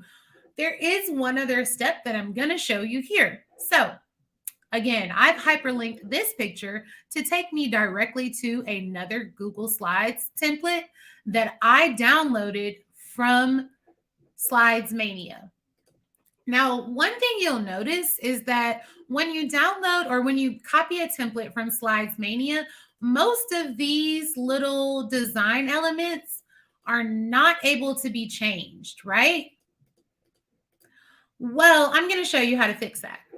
What you'll do is click View, and then you'll click Theme Builder. Once you've opened the Theme Builder, you then have access to click on all of the design elements. So maybe today your differentiated group is the circle group. So what I'm going to do is copy the circle. I've highlighted the circle and I'm going to copy it. Then I'll close out my theme builder, come back to my slide, and paste my circle. Now you see the circle's here and I can move it around and I can play with it. The other thing that I can do in my beautiful Slides Mania template is, you guessed it, I can hyperlink that Moat. Uh-oh, went down a little too far. Let's try again. There we go. And so now in my beautiful Slides Mania template that I didn't have to spend hours and hours creating because I don't need to reinvent the wheel, my students, again, have access to that additional information that they need. So now, there are a few tips that I'm going to give you that help make this process a lot easier for me. It's some basic keyboard shortcuts. So when I am copying and pasting something, I love to use, I'm a Mac user, so I use the Command key, which is at there's one at the bottom left and one at the bottom right. And then I use the C for copy, the V for paste. And the most important one is Command K, which pops up that menu to add a link to something. If you are a PC user, it's very similar, but instead of the Command key, you'll use the Control key. And because I value modeling what I'm teaching you, these icons here at the bottom, did you notice there was an extra Moat icon? This Moat icon will take you directly to a YouTube video with some additional keyboard shortcuts. And guess what? You guys are going to get this presentation to play with in just a few seconds. Now it's your turn. Those seconds were really quick. So here's what we're going to do. These are your steps. The next slides have a space for everyone to practice. What you're going to do is find the slide with your last name. So there are 4 letters per slide, okay? You'll pick the one that corresponds with your last name, and then you're going to insert an image or insert a shape. Whatever image, whatever shape that you might like, but you know, we want to keep it professional here. And then you are going to find a website that you want to share. So maybe you have a great resource that you're ready to link and ready for the world to see. You're going to navigate to that website and you're going to click your lovely Moat icon and you're going to record your Moat. Once you finish recording your Moat, you'll click the check mark and you'll see it's automatically copied to your clipboard. When you come back to the slide deck, I want you to click on your picture that you inserted or your shape and press Control K or Command K, and then press Control V or Command V to insert that Moat. And then you'll just press enter. And now we'll get to practice and see everybody inserting their shapes or inserting their images and hyperlinking those Moats. Let's embed some accessibility, folks. There's a bit.ly. Remember that bit.ly are case sensitive. So you'll want to type it in exactly as you see it. Or if you're able to do it on a different device and scan this QR code, you can do so. So we're going to go ahead and everybody get logged in. We're going to do this without breaking the internet. I know there's a lot of people, but we're going to try and see if we can do it. So I'm going to exit the slideshow so that we can see you all playing along. So everyone should have, anyone who copied the link should have access to enter this slideshow. You guys let me know if that is not the case. I'm sure John has a way to let me know if people do. Oh, I see the anonymous animals popping up. So someone's in. Okay, it's working, y'all. Anybody should be able to insert a picture. So we're looking at slides 13 through 19. So slides 13 through 19. And so just a reminder, what you want to do is insert a picture or a shape of your choice. You'll want to make it a little bit smaller just so that everyone has space to practice, right? And so once you've inserted your picture, you'll go to another website, create your moat, come back, and hyperlink. So those steps, again, insert picture or shape, navigate to another site, record your moat, come back, click your shape, and hyperlink adding your moat. Uh-oh, I see it. It's happening, you guys. I'm so excited. I've never had this many people in a slide deck before, and I was super nervous to, just give everybody access, but we're all geniuses here. We know how to make this work. All right. Whose coin is this? Is that a coin? Oh, no, that's a moat. What a cute little moat icon you got there with the sunglasses. I love it. I'll put that bit.ly back up. So just remember, this is a super, super, super public slide deck. And so whatever link you hyperlink, everybody will have access to. So please do not share any super personal information. Oh, who's that? Is that Homer? Hey, Homer. I love it. I love it. I love that you guys are participating. So the steps again, you're going to insert your picture or shape, then navigate to another site, record your moat using the moat icon at the top, come back and hyperlink the shape that you inserted. You can insert a hyperlink by clicking your shape and then pressing Control or Command K. Oh, there's a bit.ly. Not a bit.ly, a Bitmoji. Someone's Bitmoji's up there. Looks like we got some fish. Okay. And so there's so many things that you can embed for your students to create a lot of additional assistance for them. So maybe you have a student who has a vision impairment. And so you might create a separate slide deck where you make the text larger for that student to see. Maybe you have a student who is an English language learner, and maybe you just happen to speak the language, their native language. And so you might embed some additional assistance for them in their native language. Or maybe you have a student who isn't quite able to process things when there's so many different things on the screen. And so you might create a separate slide deck or a separate Google Doc that is a little bit more simplified for them without as many visual things added to it. So like maybe your student can't deal with all of these lovely images here on the side. And so you might create something for them that's a little bit more simple, like this slide where it's just the text. So they don't have to filter through all of the images and figure out what's most important for them. Okay, we got us a little moat heart. Very good. Very good. Looks great, you guys. And so we're going to test out somebody's. Let's see if our Moat ambassador. Okay, our Moat ambassador has something. So here we go. I'm going to run the slideshow again. This is live, you guys. We did not practice this beforehand. We are doing it together. So whoever's lovely Moat ambassador symbol this is here has already linked their moat. And so if they recorded that moat at another website, when we click on it, it's going to take us, hey, look at that. It took us right to Alex's presentation. You guys saw Alex present yesterday with Lois, I believe it was.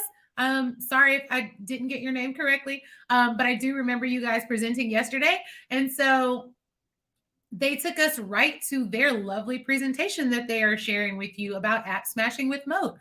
You guys, I know you guys enjoyed that one. I remember seeing all of the comments, and I know we all love Wakelet because it's such a super fantastic tool. So There's so many ways that we can create accessible materials for our students without embarrassing them and letting them know that, hey, you need help. Here's your extra resources. Nobody else has to know. We can reach our students in so many different ways using Moat and all kinds of websites. Thank you guys so much for playing along. John. Tiffany, that was absolutely amazing. The comments as well really spoke to the value and the fun that you were generating. I hope that if you weren't able to look at them all coming through as you were demonstrating, you get a chance to see them later. And just like the other presentations as well, go and have a look on socials, not only obviously Tiffany, but everyone else as well, just to see some of the ways already that people are thinking about how they can take some of the ideas that are being shared over MoteCon and maybe tweak them a little bit to help them stick a little bit and maybe fit a little bit more with their own particular colleagues or students, and maybe even the parents as well when you're reaching out to the wider community. That was awesome, Tiffany. Let me scan back through the comments and just to see if there's any others, any questions. Just lots of people. We had Dr. Harvey saying he wanted to break the internet, so that's one of the reasons that we're all going with it. Just people celebrating your creativity and the appetite for getting everyone involved. So thank you, Tiffany. And I'm so glad, and I'm so glad as well, because people won't notice you were feeling very ill this week. Oh my goodness. I'm so pleased that you are feeling sufficiently better to be able to join us. I thought I was actually fearing. Sorry, Tiffany, please go ahead. No, I was just saying I'm so glad that I was able to make it. This was a lot of fun, and Moat's such a great tool. Yeah, well, we are delighted that you were able to make it too. Okay, Tiffany, I'll say goodbye for now, and thank you again so much. Bye, guys. Okay, wow, this is it. We are in the home straight of MoteCon 2022. Really, really excited, as I have been for all of the sessions, I hasten to add, for this final session of the event.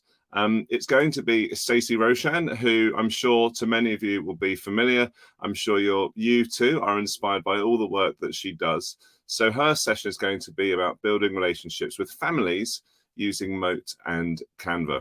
Guys, it's 27 minutes past the hour. The official tip-off is 5:30 p.m.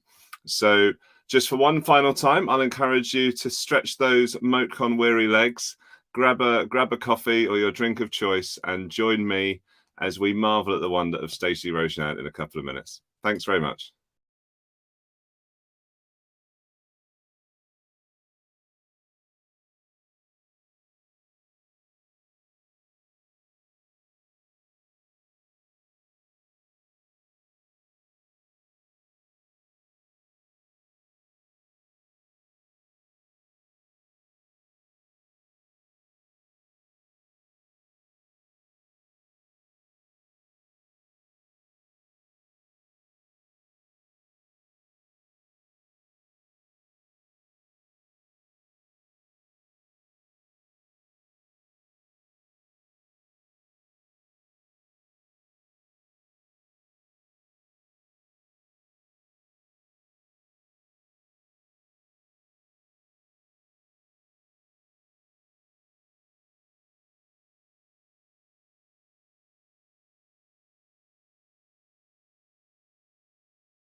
Hi everyone. So it is 5:30 p.m. on Saturday the 20th of August 2022, which means that it is the last session of MoteCon 2022.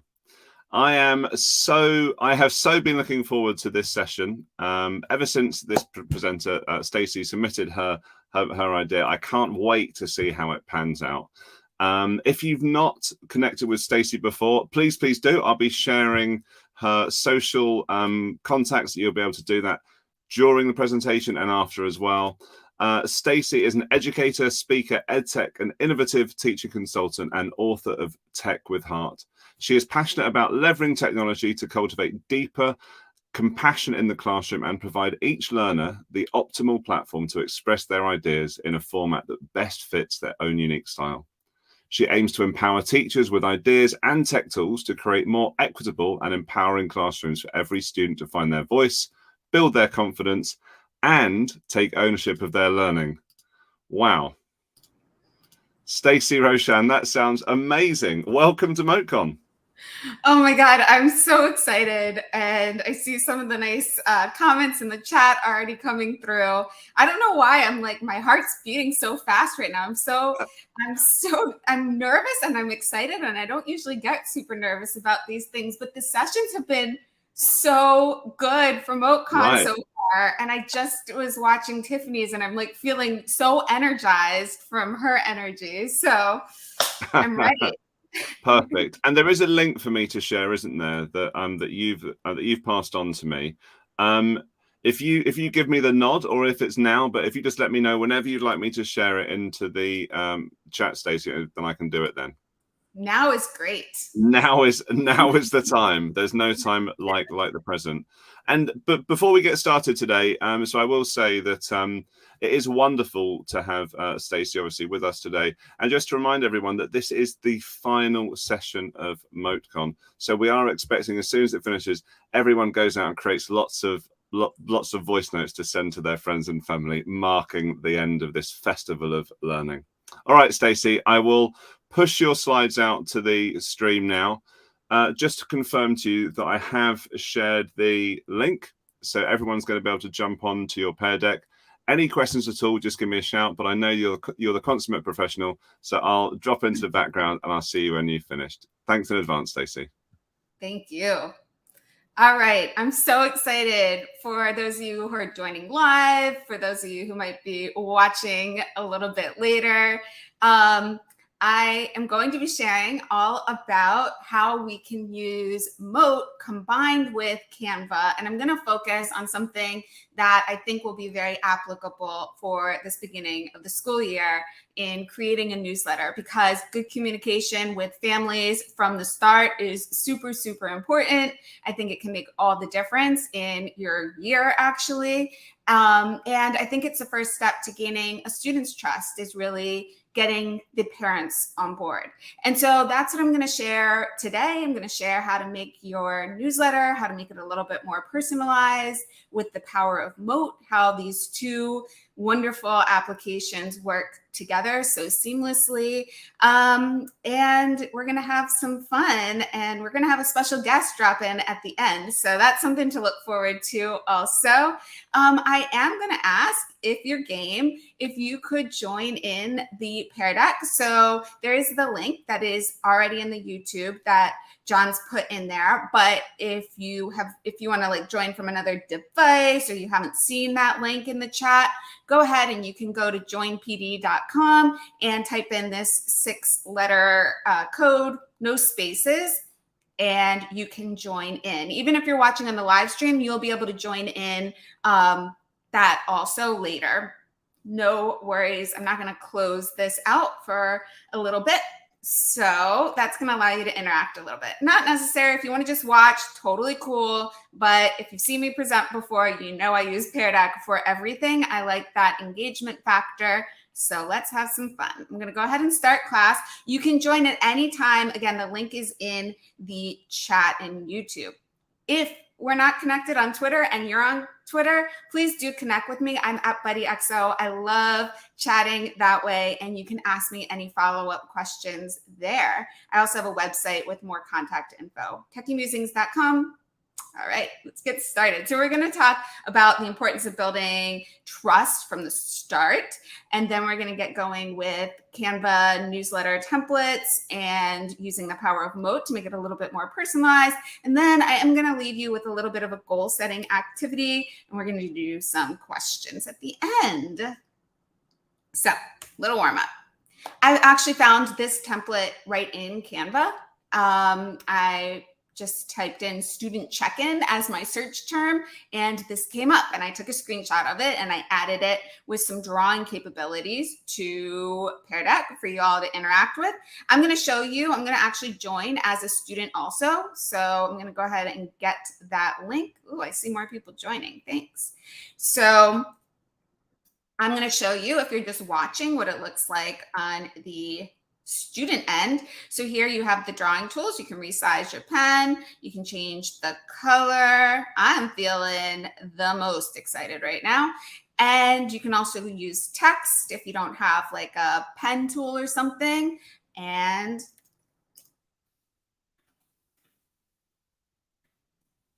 so that's how that works. Quick little Canva template in Pear Deck. Let's go ahead and see how people are feeling. Inspired, beautiful sunny day. MoteCon's got you all the way feeling excited. Thank you. I'm excited to be here too. I'm so excited. You all are excited and feeling energized and great. All right. I'm going to go ahead and move on because I have so much to get through. Oh my God, somebody presented 6 hours of Microsoft. Woo, that's pretty great. Congrats on that. And I want to give you a moment to set an intention for our time together today. I think this is really powerful. Whenever you're doing anything, I obviously love practicing yoga. This is where I got this idea from. Every time you step onto your yoga mat, you're asked to set an intention. And I think this helps me get the most and also be the most present out of things that I'm doing. So I try and remind myself to set an intention, but also as I'm asking you to set an intention for our time together, it's going to allow me to see what you're hoping to gain from our time together. And so that I can customize my talk to you today. So let me see what you're saying. So learning about some of these integrations, more effective communication with families. All right. See Canva love already. Yes, right there with you. Yeah, and hopefully this will be a great way to communicate with parents. And also, you know, we have accessibility that we can talk about too. That's all built in with the power of Moat. And it's so simple. So yeah, I love that all these tools integrate with one another. It is very powerful. We're going to need a Moat and Pear Deck collaboration next. Okay, John. All right. I wanted to see this person who's writing this last question here, and then I'm going to go ahead and move on. Okay. So Moat and Canva work really, really, really well together. So I think from some of these, I think some people haven't seen that integration yet. So I'm excited to share with you how that works. I'm going to go ahead and move on just in the interest of time. So let me start with, why is this so important to me? Like, why did I want to talk about this topic when I was asked to propose a session? All right. So I always think that parent communication is super important, but this was one memory that lives on for me forever and will always make me pause and think about how I start the beginning of the school year. So I had flipped my math instruction back in 2010, and I started with AP Calculus. That was a really challenging math course. The parents had known their children in very challenging math courses in prior years. And so when they got to AP Calculus, they were ready for really difficult math. They were ready for really difficult homework and all of these things. That was kind of the expectation.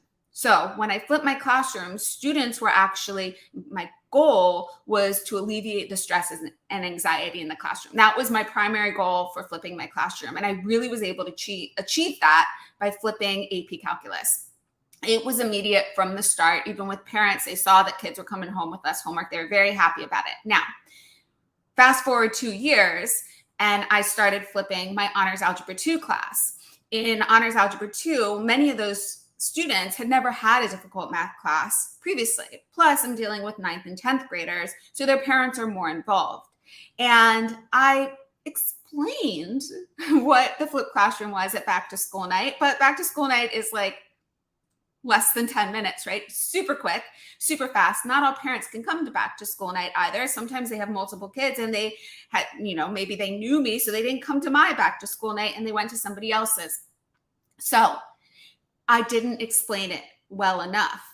In that first month of school, parents had so many questions because their kids were really nervous about this new way of doing math. And the parents were thinking, oh, well, now the kids need to learn all the material at home for homework because that's where they learn through the video, which was not at all what the flipped classroom it was about for me. It wasn't about my class structure at all. So, there was a big missing gap there.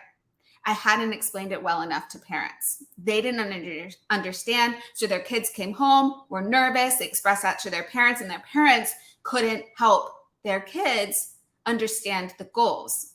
So I missed an opportunity there that I needed to patch up. And it took me through October to patch this. Luckily, I put so much time and energy into making sure that I explained it well to parents right then and there so that I was able to build that trust back. But it took a lot of work. So now I'm very careful that I explain my philosophy from the start. And even for parents that can't come to back to school night, remembering that they're getting in so much information during that time too, what I do is I send home a video ahead of time explaining my flipped classroom philosophy. And then I also, at the end of September, sometime in September, I send home a newsletter. And that's what I want to share today because this has been a big game changer for me. So this was a quote from one of the parents that they just said, I just didn't understand what you were saying at back to school night. There was so much information being given out, I couldn't process it all. And I got that from a email after I had patched up this relationship with this family and also with their student and really gotten them on board. And this actually ended up being one of my students who thrived the most throughout the year, but was so nervous at the beginning of the year, didn't understand how class was running. So this just is proof that, this newsletter idea for me is going to be something that I do every time I teach a class. And it doesn't have to be as detailed as the one I'm going to show you, but I'm going to show how to make it easy.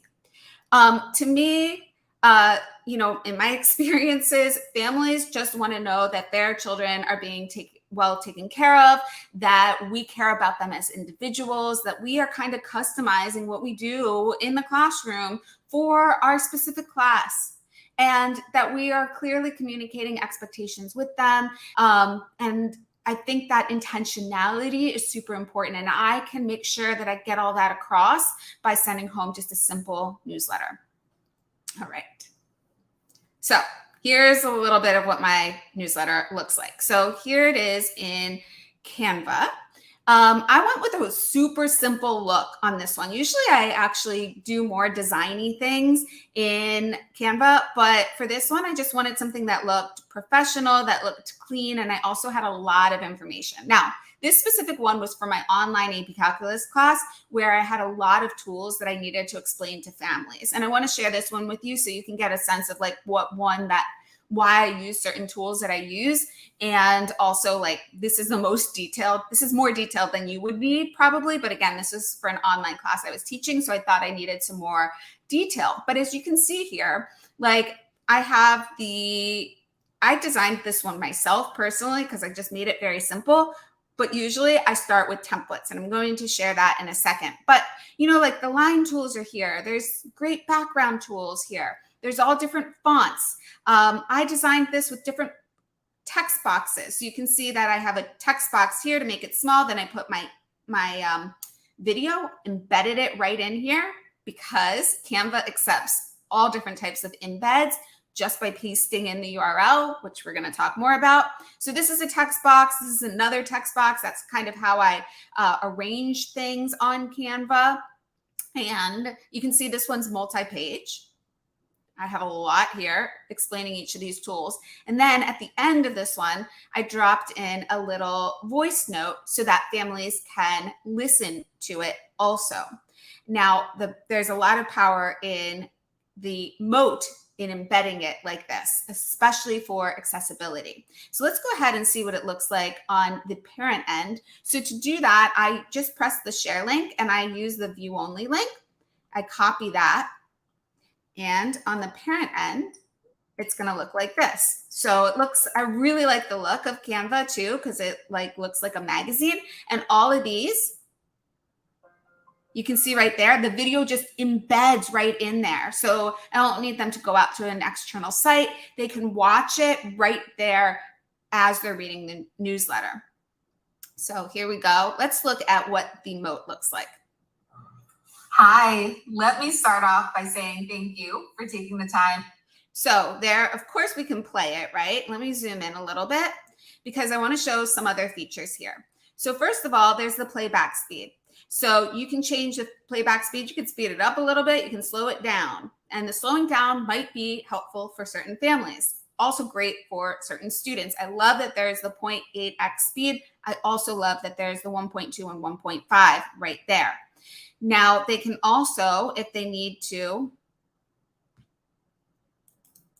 go back a little bit. There's a 5-second going back. They can adjust the volume, of course, down there.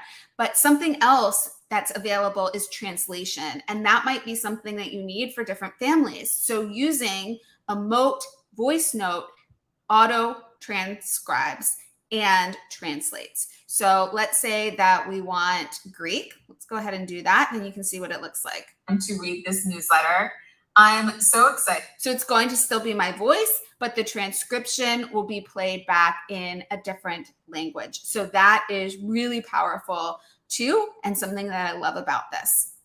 So let's go back to my slides real quick. And we're going to get in 1 second, and I'm going to show you how you can use the templates that are in Canva. All right, so we're going to dive in. How many of you have used Canva before I keep talking?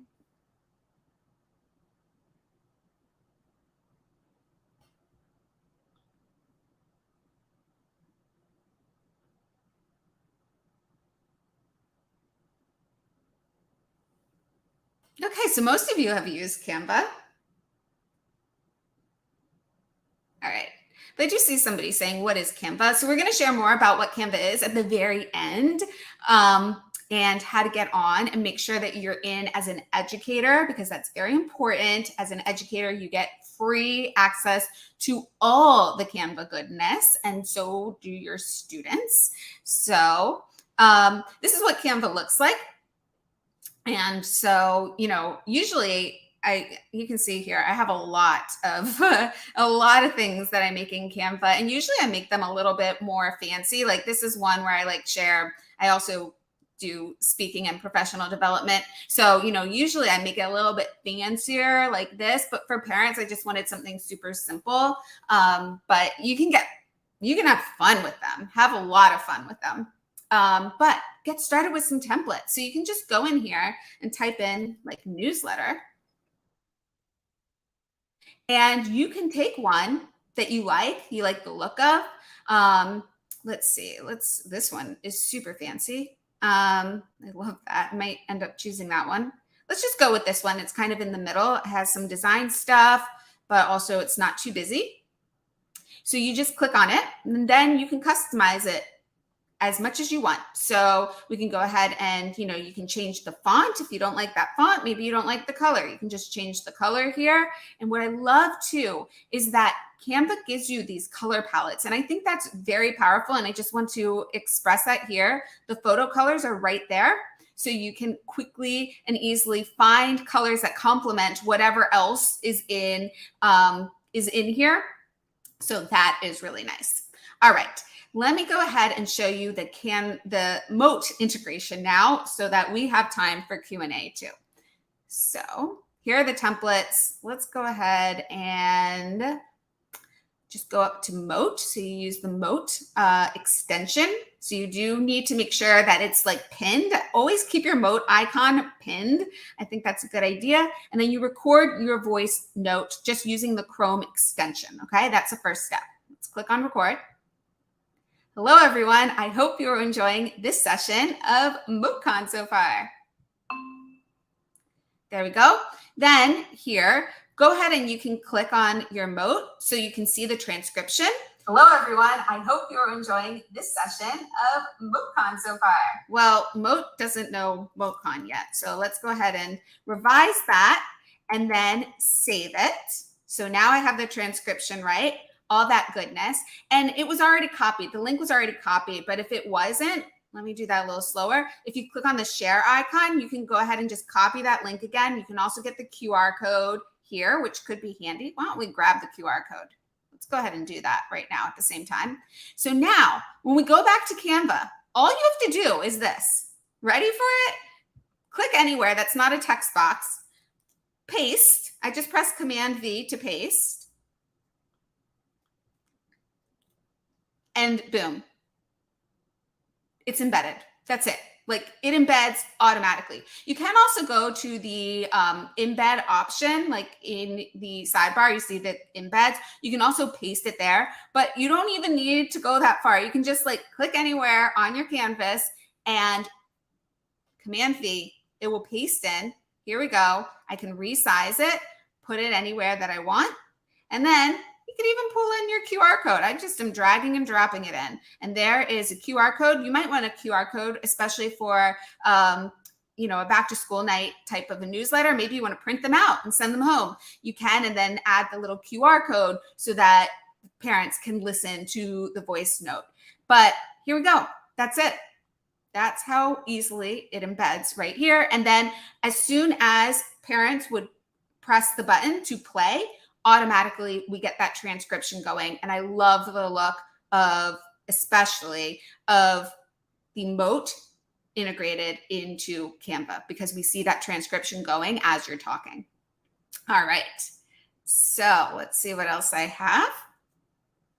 So we're going to have a special guest drop in a second who's going to share more about setting up your free teacher account. So I'm going to skip that video. I'm going to skip that slide for right now. But if you want a tutorial from me and you have these slides, that is available right here. I have a little bit of a tutorial.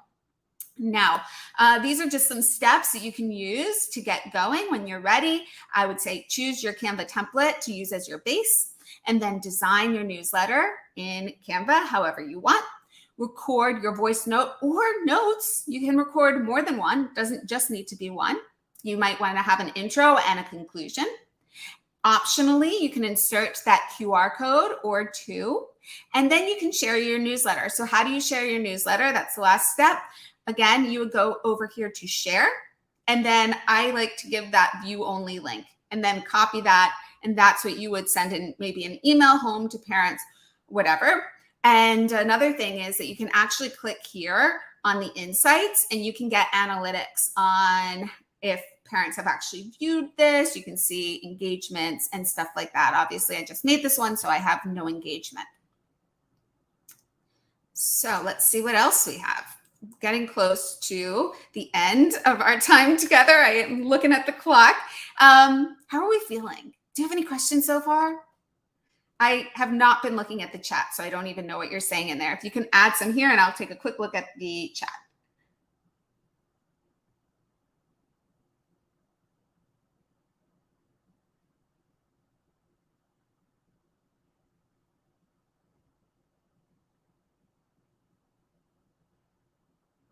Okay, I can't keep up with the chat, so John, I'm going to need you to tell me what happened there. Hi, Stacey. No, I can just see that there's lots of fun going on in the chat. People saying some wonderfully warm and positive things about, as we all know, Canva's such a great tool. So that there have been one or two little phrases going on. Every day I'm Canvaing from Katie. I know that there are people blown away by the fluency with which you can showcase all sorts of tools simultaneously. But in terms of questions to answer, I think there might be one or two about how people can get going and start signing up with Canva, but not specifically about anything that you've just demonstrated. All right, sounds great. All right, we're almost done. I'm going to give a couple of reflection questions, and then we're going to let on our special guest. Okay. Oh, I saw a question here. Does a parent need Canva for this? No, absolutely not. You just share that link, that URL, and anybody can view that with that URL. They do not need to have Moat. They do not need to have Canva. And then I'm going to go ahead and move these slides into student pace. If you have any type of a parent newsletter, if you want to share that, please leave it in this Pear Deck, and I'll be sure to share out some highlights on Twitter too for anybody who wants to see that after this session. So I'm not going to pause here because we don't have time, but if you do, leave it in here and I'll be sure to share out your newsletter if you'd like it shared. I'd love to see other ones. So I think reflection is really important. We don't have that much time for it. This is one of my favorite quotes. I always share it whenever I try and always share it whenever I speak, a little inspiration about the power of giving students time to reflect at the end of class before they move on to the next thing. I know we have a really short session today, but I'd love for you to stay in this Pear Deck and for you to, at the close, after we finish, to maybe reflect a little bit on your time at MoteCon, what you've gotten out of it. And I'm going to wait, I'll wait 24 hours, but if you are on this, within 24 hours, you're going to get all these slides and all your responses emailed to you as Pear Deck takeaways. So you can go ahead and do some of your reflection right in this Pear Deck. I'll also be able to see it, but nobody else will be able to see it except for me. And then you'll get that email to you. So it'll allow you to look back on this throughout the year and remember what you got from MoteCon, what you got from this session today, and maybe do a little bit of goal setting too. So I left you a little goal setting template. And so what you can do is you can click on this. It is a template in Canva that I've found, and you can just press use this template. And when you press use this template, it's going to make your own copy. So it's only going to be yours. And you can go ahead and you can add in action steps. You can add in goals. You can add in notes. And please do make sure that you're practicing using Moat for some of it. So maybe your notes, you just want to orally do that. Maybe your action steps, you want to type them. You can go ahead and go over to the text and type in some of those. Play with this. I think this will be a great area to play with the ideas that we talked about today. Also, if you'd like to learn a little bit more about me, I just had the extreme honor of doing a TED Ed educator talk, and I really talk about how we can use just very simple tech tools to empower all learner voices. And I'd love for you to check out that talk. It's just 12 minutes. And then this is just credit to the artwork that I used throughout here. And now you can ask questions here in the Pear Deck if you want it anonymous. Okay, if you don't want other people to see what your question was, you can leave it in the Pear Deck. If you're comfortable, go ahead and leave it in the YouTube chat. And let's let on our special guest to close us out. Stacey, before we bring a special guest on, I just want to say on behalf of everyone at Moat, everyone joining in the chat on YouTube, everyone extending the conversation across social media, thank you so much. Like, honestly, the way that you share, and it's so appropriate, the with heart bit, because it's so evident in all that you say and all that you share that it is coming from a place of real authenticity. And I know that you and I have spoken about this and the importance of that previously. And just before we bring this guest on, that I'm really excited to bring on, I just wanted to make sure that came across and that was clear and that was expressed in its fullness, just as it should be. So thank you, Stacey. Thank you. It means a lot, very much. Perfect. Okay, so we do have a special guest on. He's not been overly covert in the YouTube chat, I would say. So the special guest that we are bringing on, it is a wonderful special guest to have, and I'm delighted to welcome Scott Nunes from Canva. Hi, Scott. Hey, everyone. Great to be here, John. Thanks, Stacey. Way to kill it, by the way, Stacey. I love it. You know, yeah, this amazing device agnostic tool, Canva. You have another device agnostic tool, Moat. You can use either on any device. Parents don't necessarily need to log in or have an account to be able to experience these great tools. And I love how both are embedded together to be better together with such ease. And I love the newsletters. When I was with the district, I got a lot of value out of those parent-teacher newsletters, or admin to staff newsletters, or admin to community stakeholders. So awesome topic. Great. Yes, it was. There are lots. There's lots of positive vibes coming your way, Stacey. So I know after that you'll be able to really appreciate those. There were one or two questions, Scott, I'm sure that you saw that the teachers were asking how they could get involved and how they could join up and take the appropriate next steps. I know you shared a link with me. Would now be a good time for me to share that into the... Yeah, and I actually just dropped it in the YouTube chat as well. But if you could show it on the screen, I don't know if you're able to do that. No problem at all. And with that link, that's how you can sign up. There's a link in there to sign up. Or if you have questions ahead of time, if you're wondering all the different accounts, what do they do? That's kind of what I do for Canva. I'm a district engagement advocate. So I went from supporting over 100 tools at the district level to supporting this one amazing tool. And I couldn't be happier. So I'm happy to guide you individually or your school or district along your Canva journey and answer any questions and just load you up with resources, right? Stacey's a great resource. Make sure you're following her on Twitter. You could follow me on Twitter at Mr. Noons Teach, or on any social channel. Just search that up. And I know I saw some questions in there too. I think one I saw was, with the parent thing, but then also just signing up, like what more can you do with Canva? Really, I love to say, if you can dream it, you can do it with Canva. So like a kind of a +1 to Stacey. There's also analytics within Canva to where you can see how many views you're getting on these newsletters. So you can try different things. And if they do have a Canva account and log in, then you can see who's actually seeing it. And then you'll see it in increments of 7, 30, and 90 days, and then all time. So that's really neat if you want to track kind of how deep your newsletter is penetrating your audience. Like, is it really reaching them? Are they really reading it?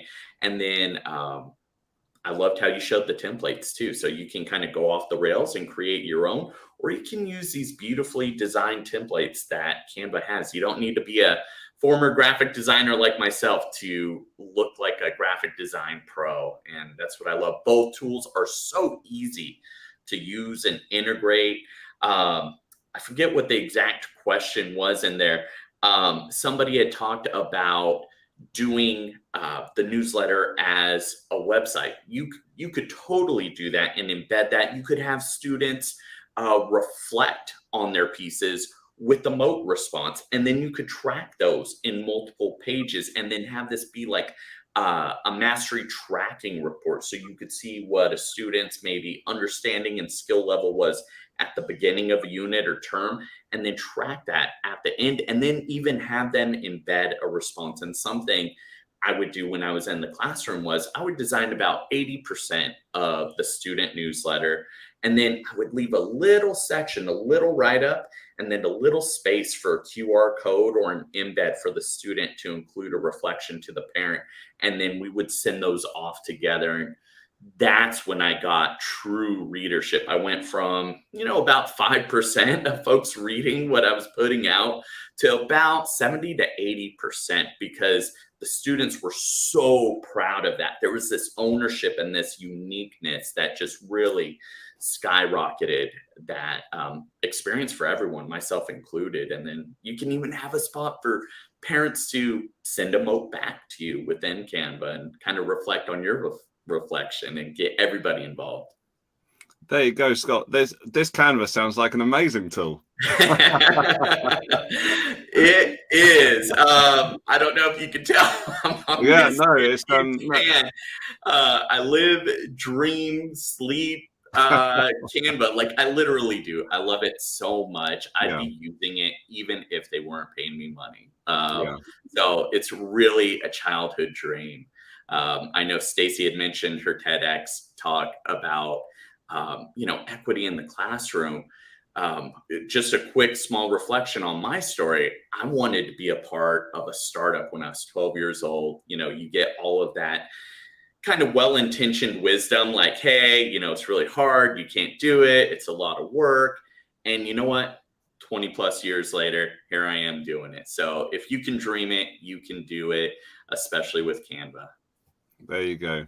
There you go. What a lovely message that is, Scott. And do you know what I would definitely recommend that people do is, and I'll put the your handles just on there again. While Stacey and Scott were speaking about the ways that, in Stacey's example of demonstrating through Pear Deck, and then the Moat X Canva, and obviously Scott speaking on behalf of Canva, that these two are not only there to speak to you about like one or two specific tools, and indeed not even really about tools. And I think that that's something which is such an important realization for so many, is that people that are passionate about EdTech are not passionate about the tech. They're passionate about those things that you can do with the tech. And I know that when you hear people speaking, you can tell a difference between those that are on the kind of, this is something that I've heard might be of use, versus someone who can picture in their mind's eye, this is a teacher or a student that I may not work with now, but that I know if I was still with them, I'd be rushing into their classroom and helping them with their next lesson. So please connect with these two wonderful humans. I would really, really encourage everyone to do that. This is, as everyone knows, this is the last session of MoteCon. I'd really be interested to know if either of you have one or two takeaways. Stacey, if we start with you, that'd be great. Sure.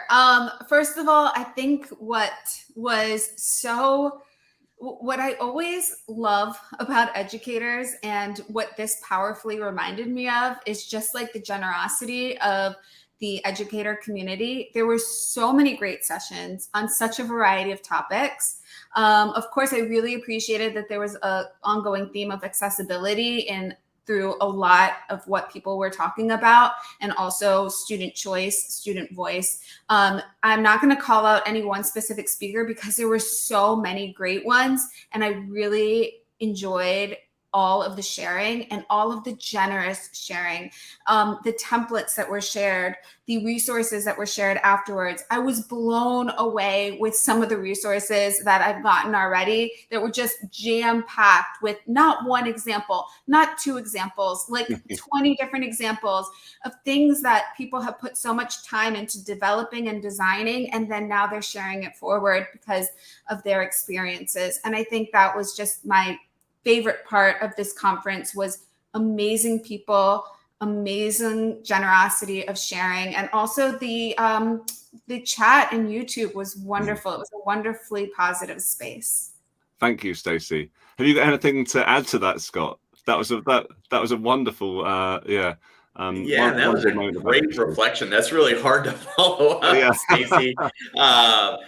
As I was reflecting, of course, the chat, there's almost just as much going on in the chat as there is in the session. And so sometimes I'm just going in the chat, like during your session, Stacey, earlier on, and having like a whole nother related but tangential conversation.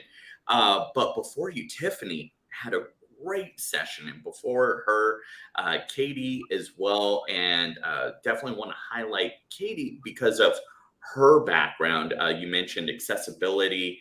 She's really a big advocate when it comes to that. And then her role, I think it often gets overlooked, the role of school librarian. That's so important. Like they do so much. They're like kind of the Swiss Army knife of the school, and they're underutilized, in my opinion, and definitely underappreciated. So think a librarian, support a librarian, involve a librarian. I had a great librarian when I was teaching secondary ELA, and it was great. She would help me with all my research, vet that. She would lead some sessions. We would talk about fake news and different things, like how to just vet your resources, which is so important in how to properly cite things so that, you know, everything's above board and you're avoiding things like plagiarism.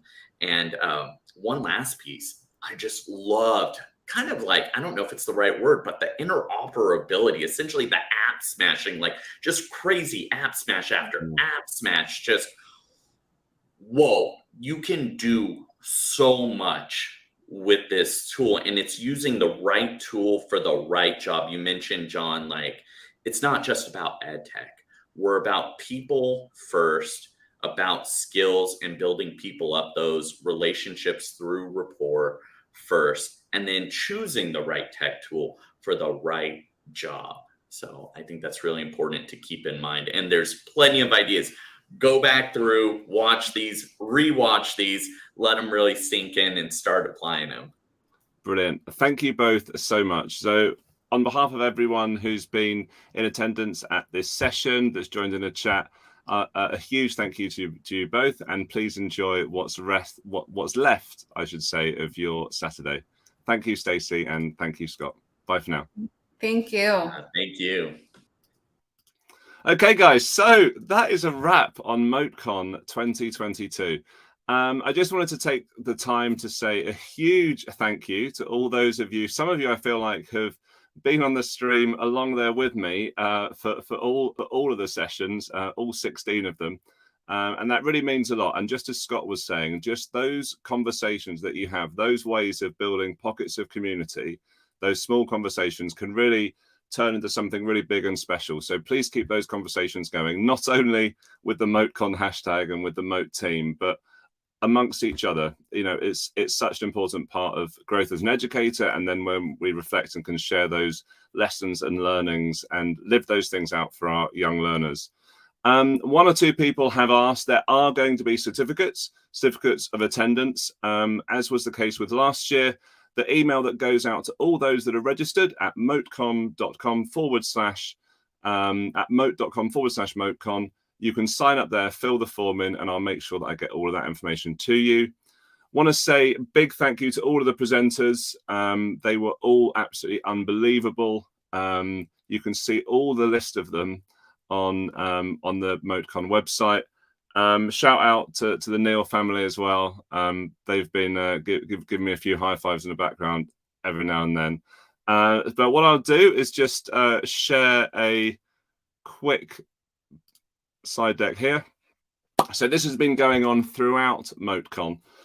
Sadly, this is the one that doesn't have anything to follow. So currently, the next session is actually going to be in 2023, but we will be in touch shortly with many more ways, as it says there, to get involved with voice and in our community. Really encourage, if you're thinking about it, to go for Moat Certified Educator, Moat Ambassador, jump onto the Facebook group. If you have any questions about how we can help out in your particular learning community, either a micro level in your class or a macro looking at your school or district, please reach out. We'd be delighted to hear from you. So that's it. That is a wrap on MoteCon 2022. Thank you all so much. Really looking forward to speaking with you and hopefully meeting you face-to-face perhaps at a conference in the future. So goodbye from me and goodbye from all at Moat. I look forward to speaking and connecting with you soon. Cheers, guys.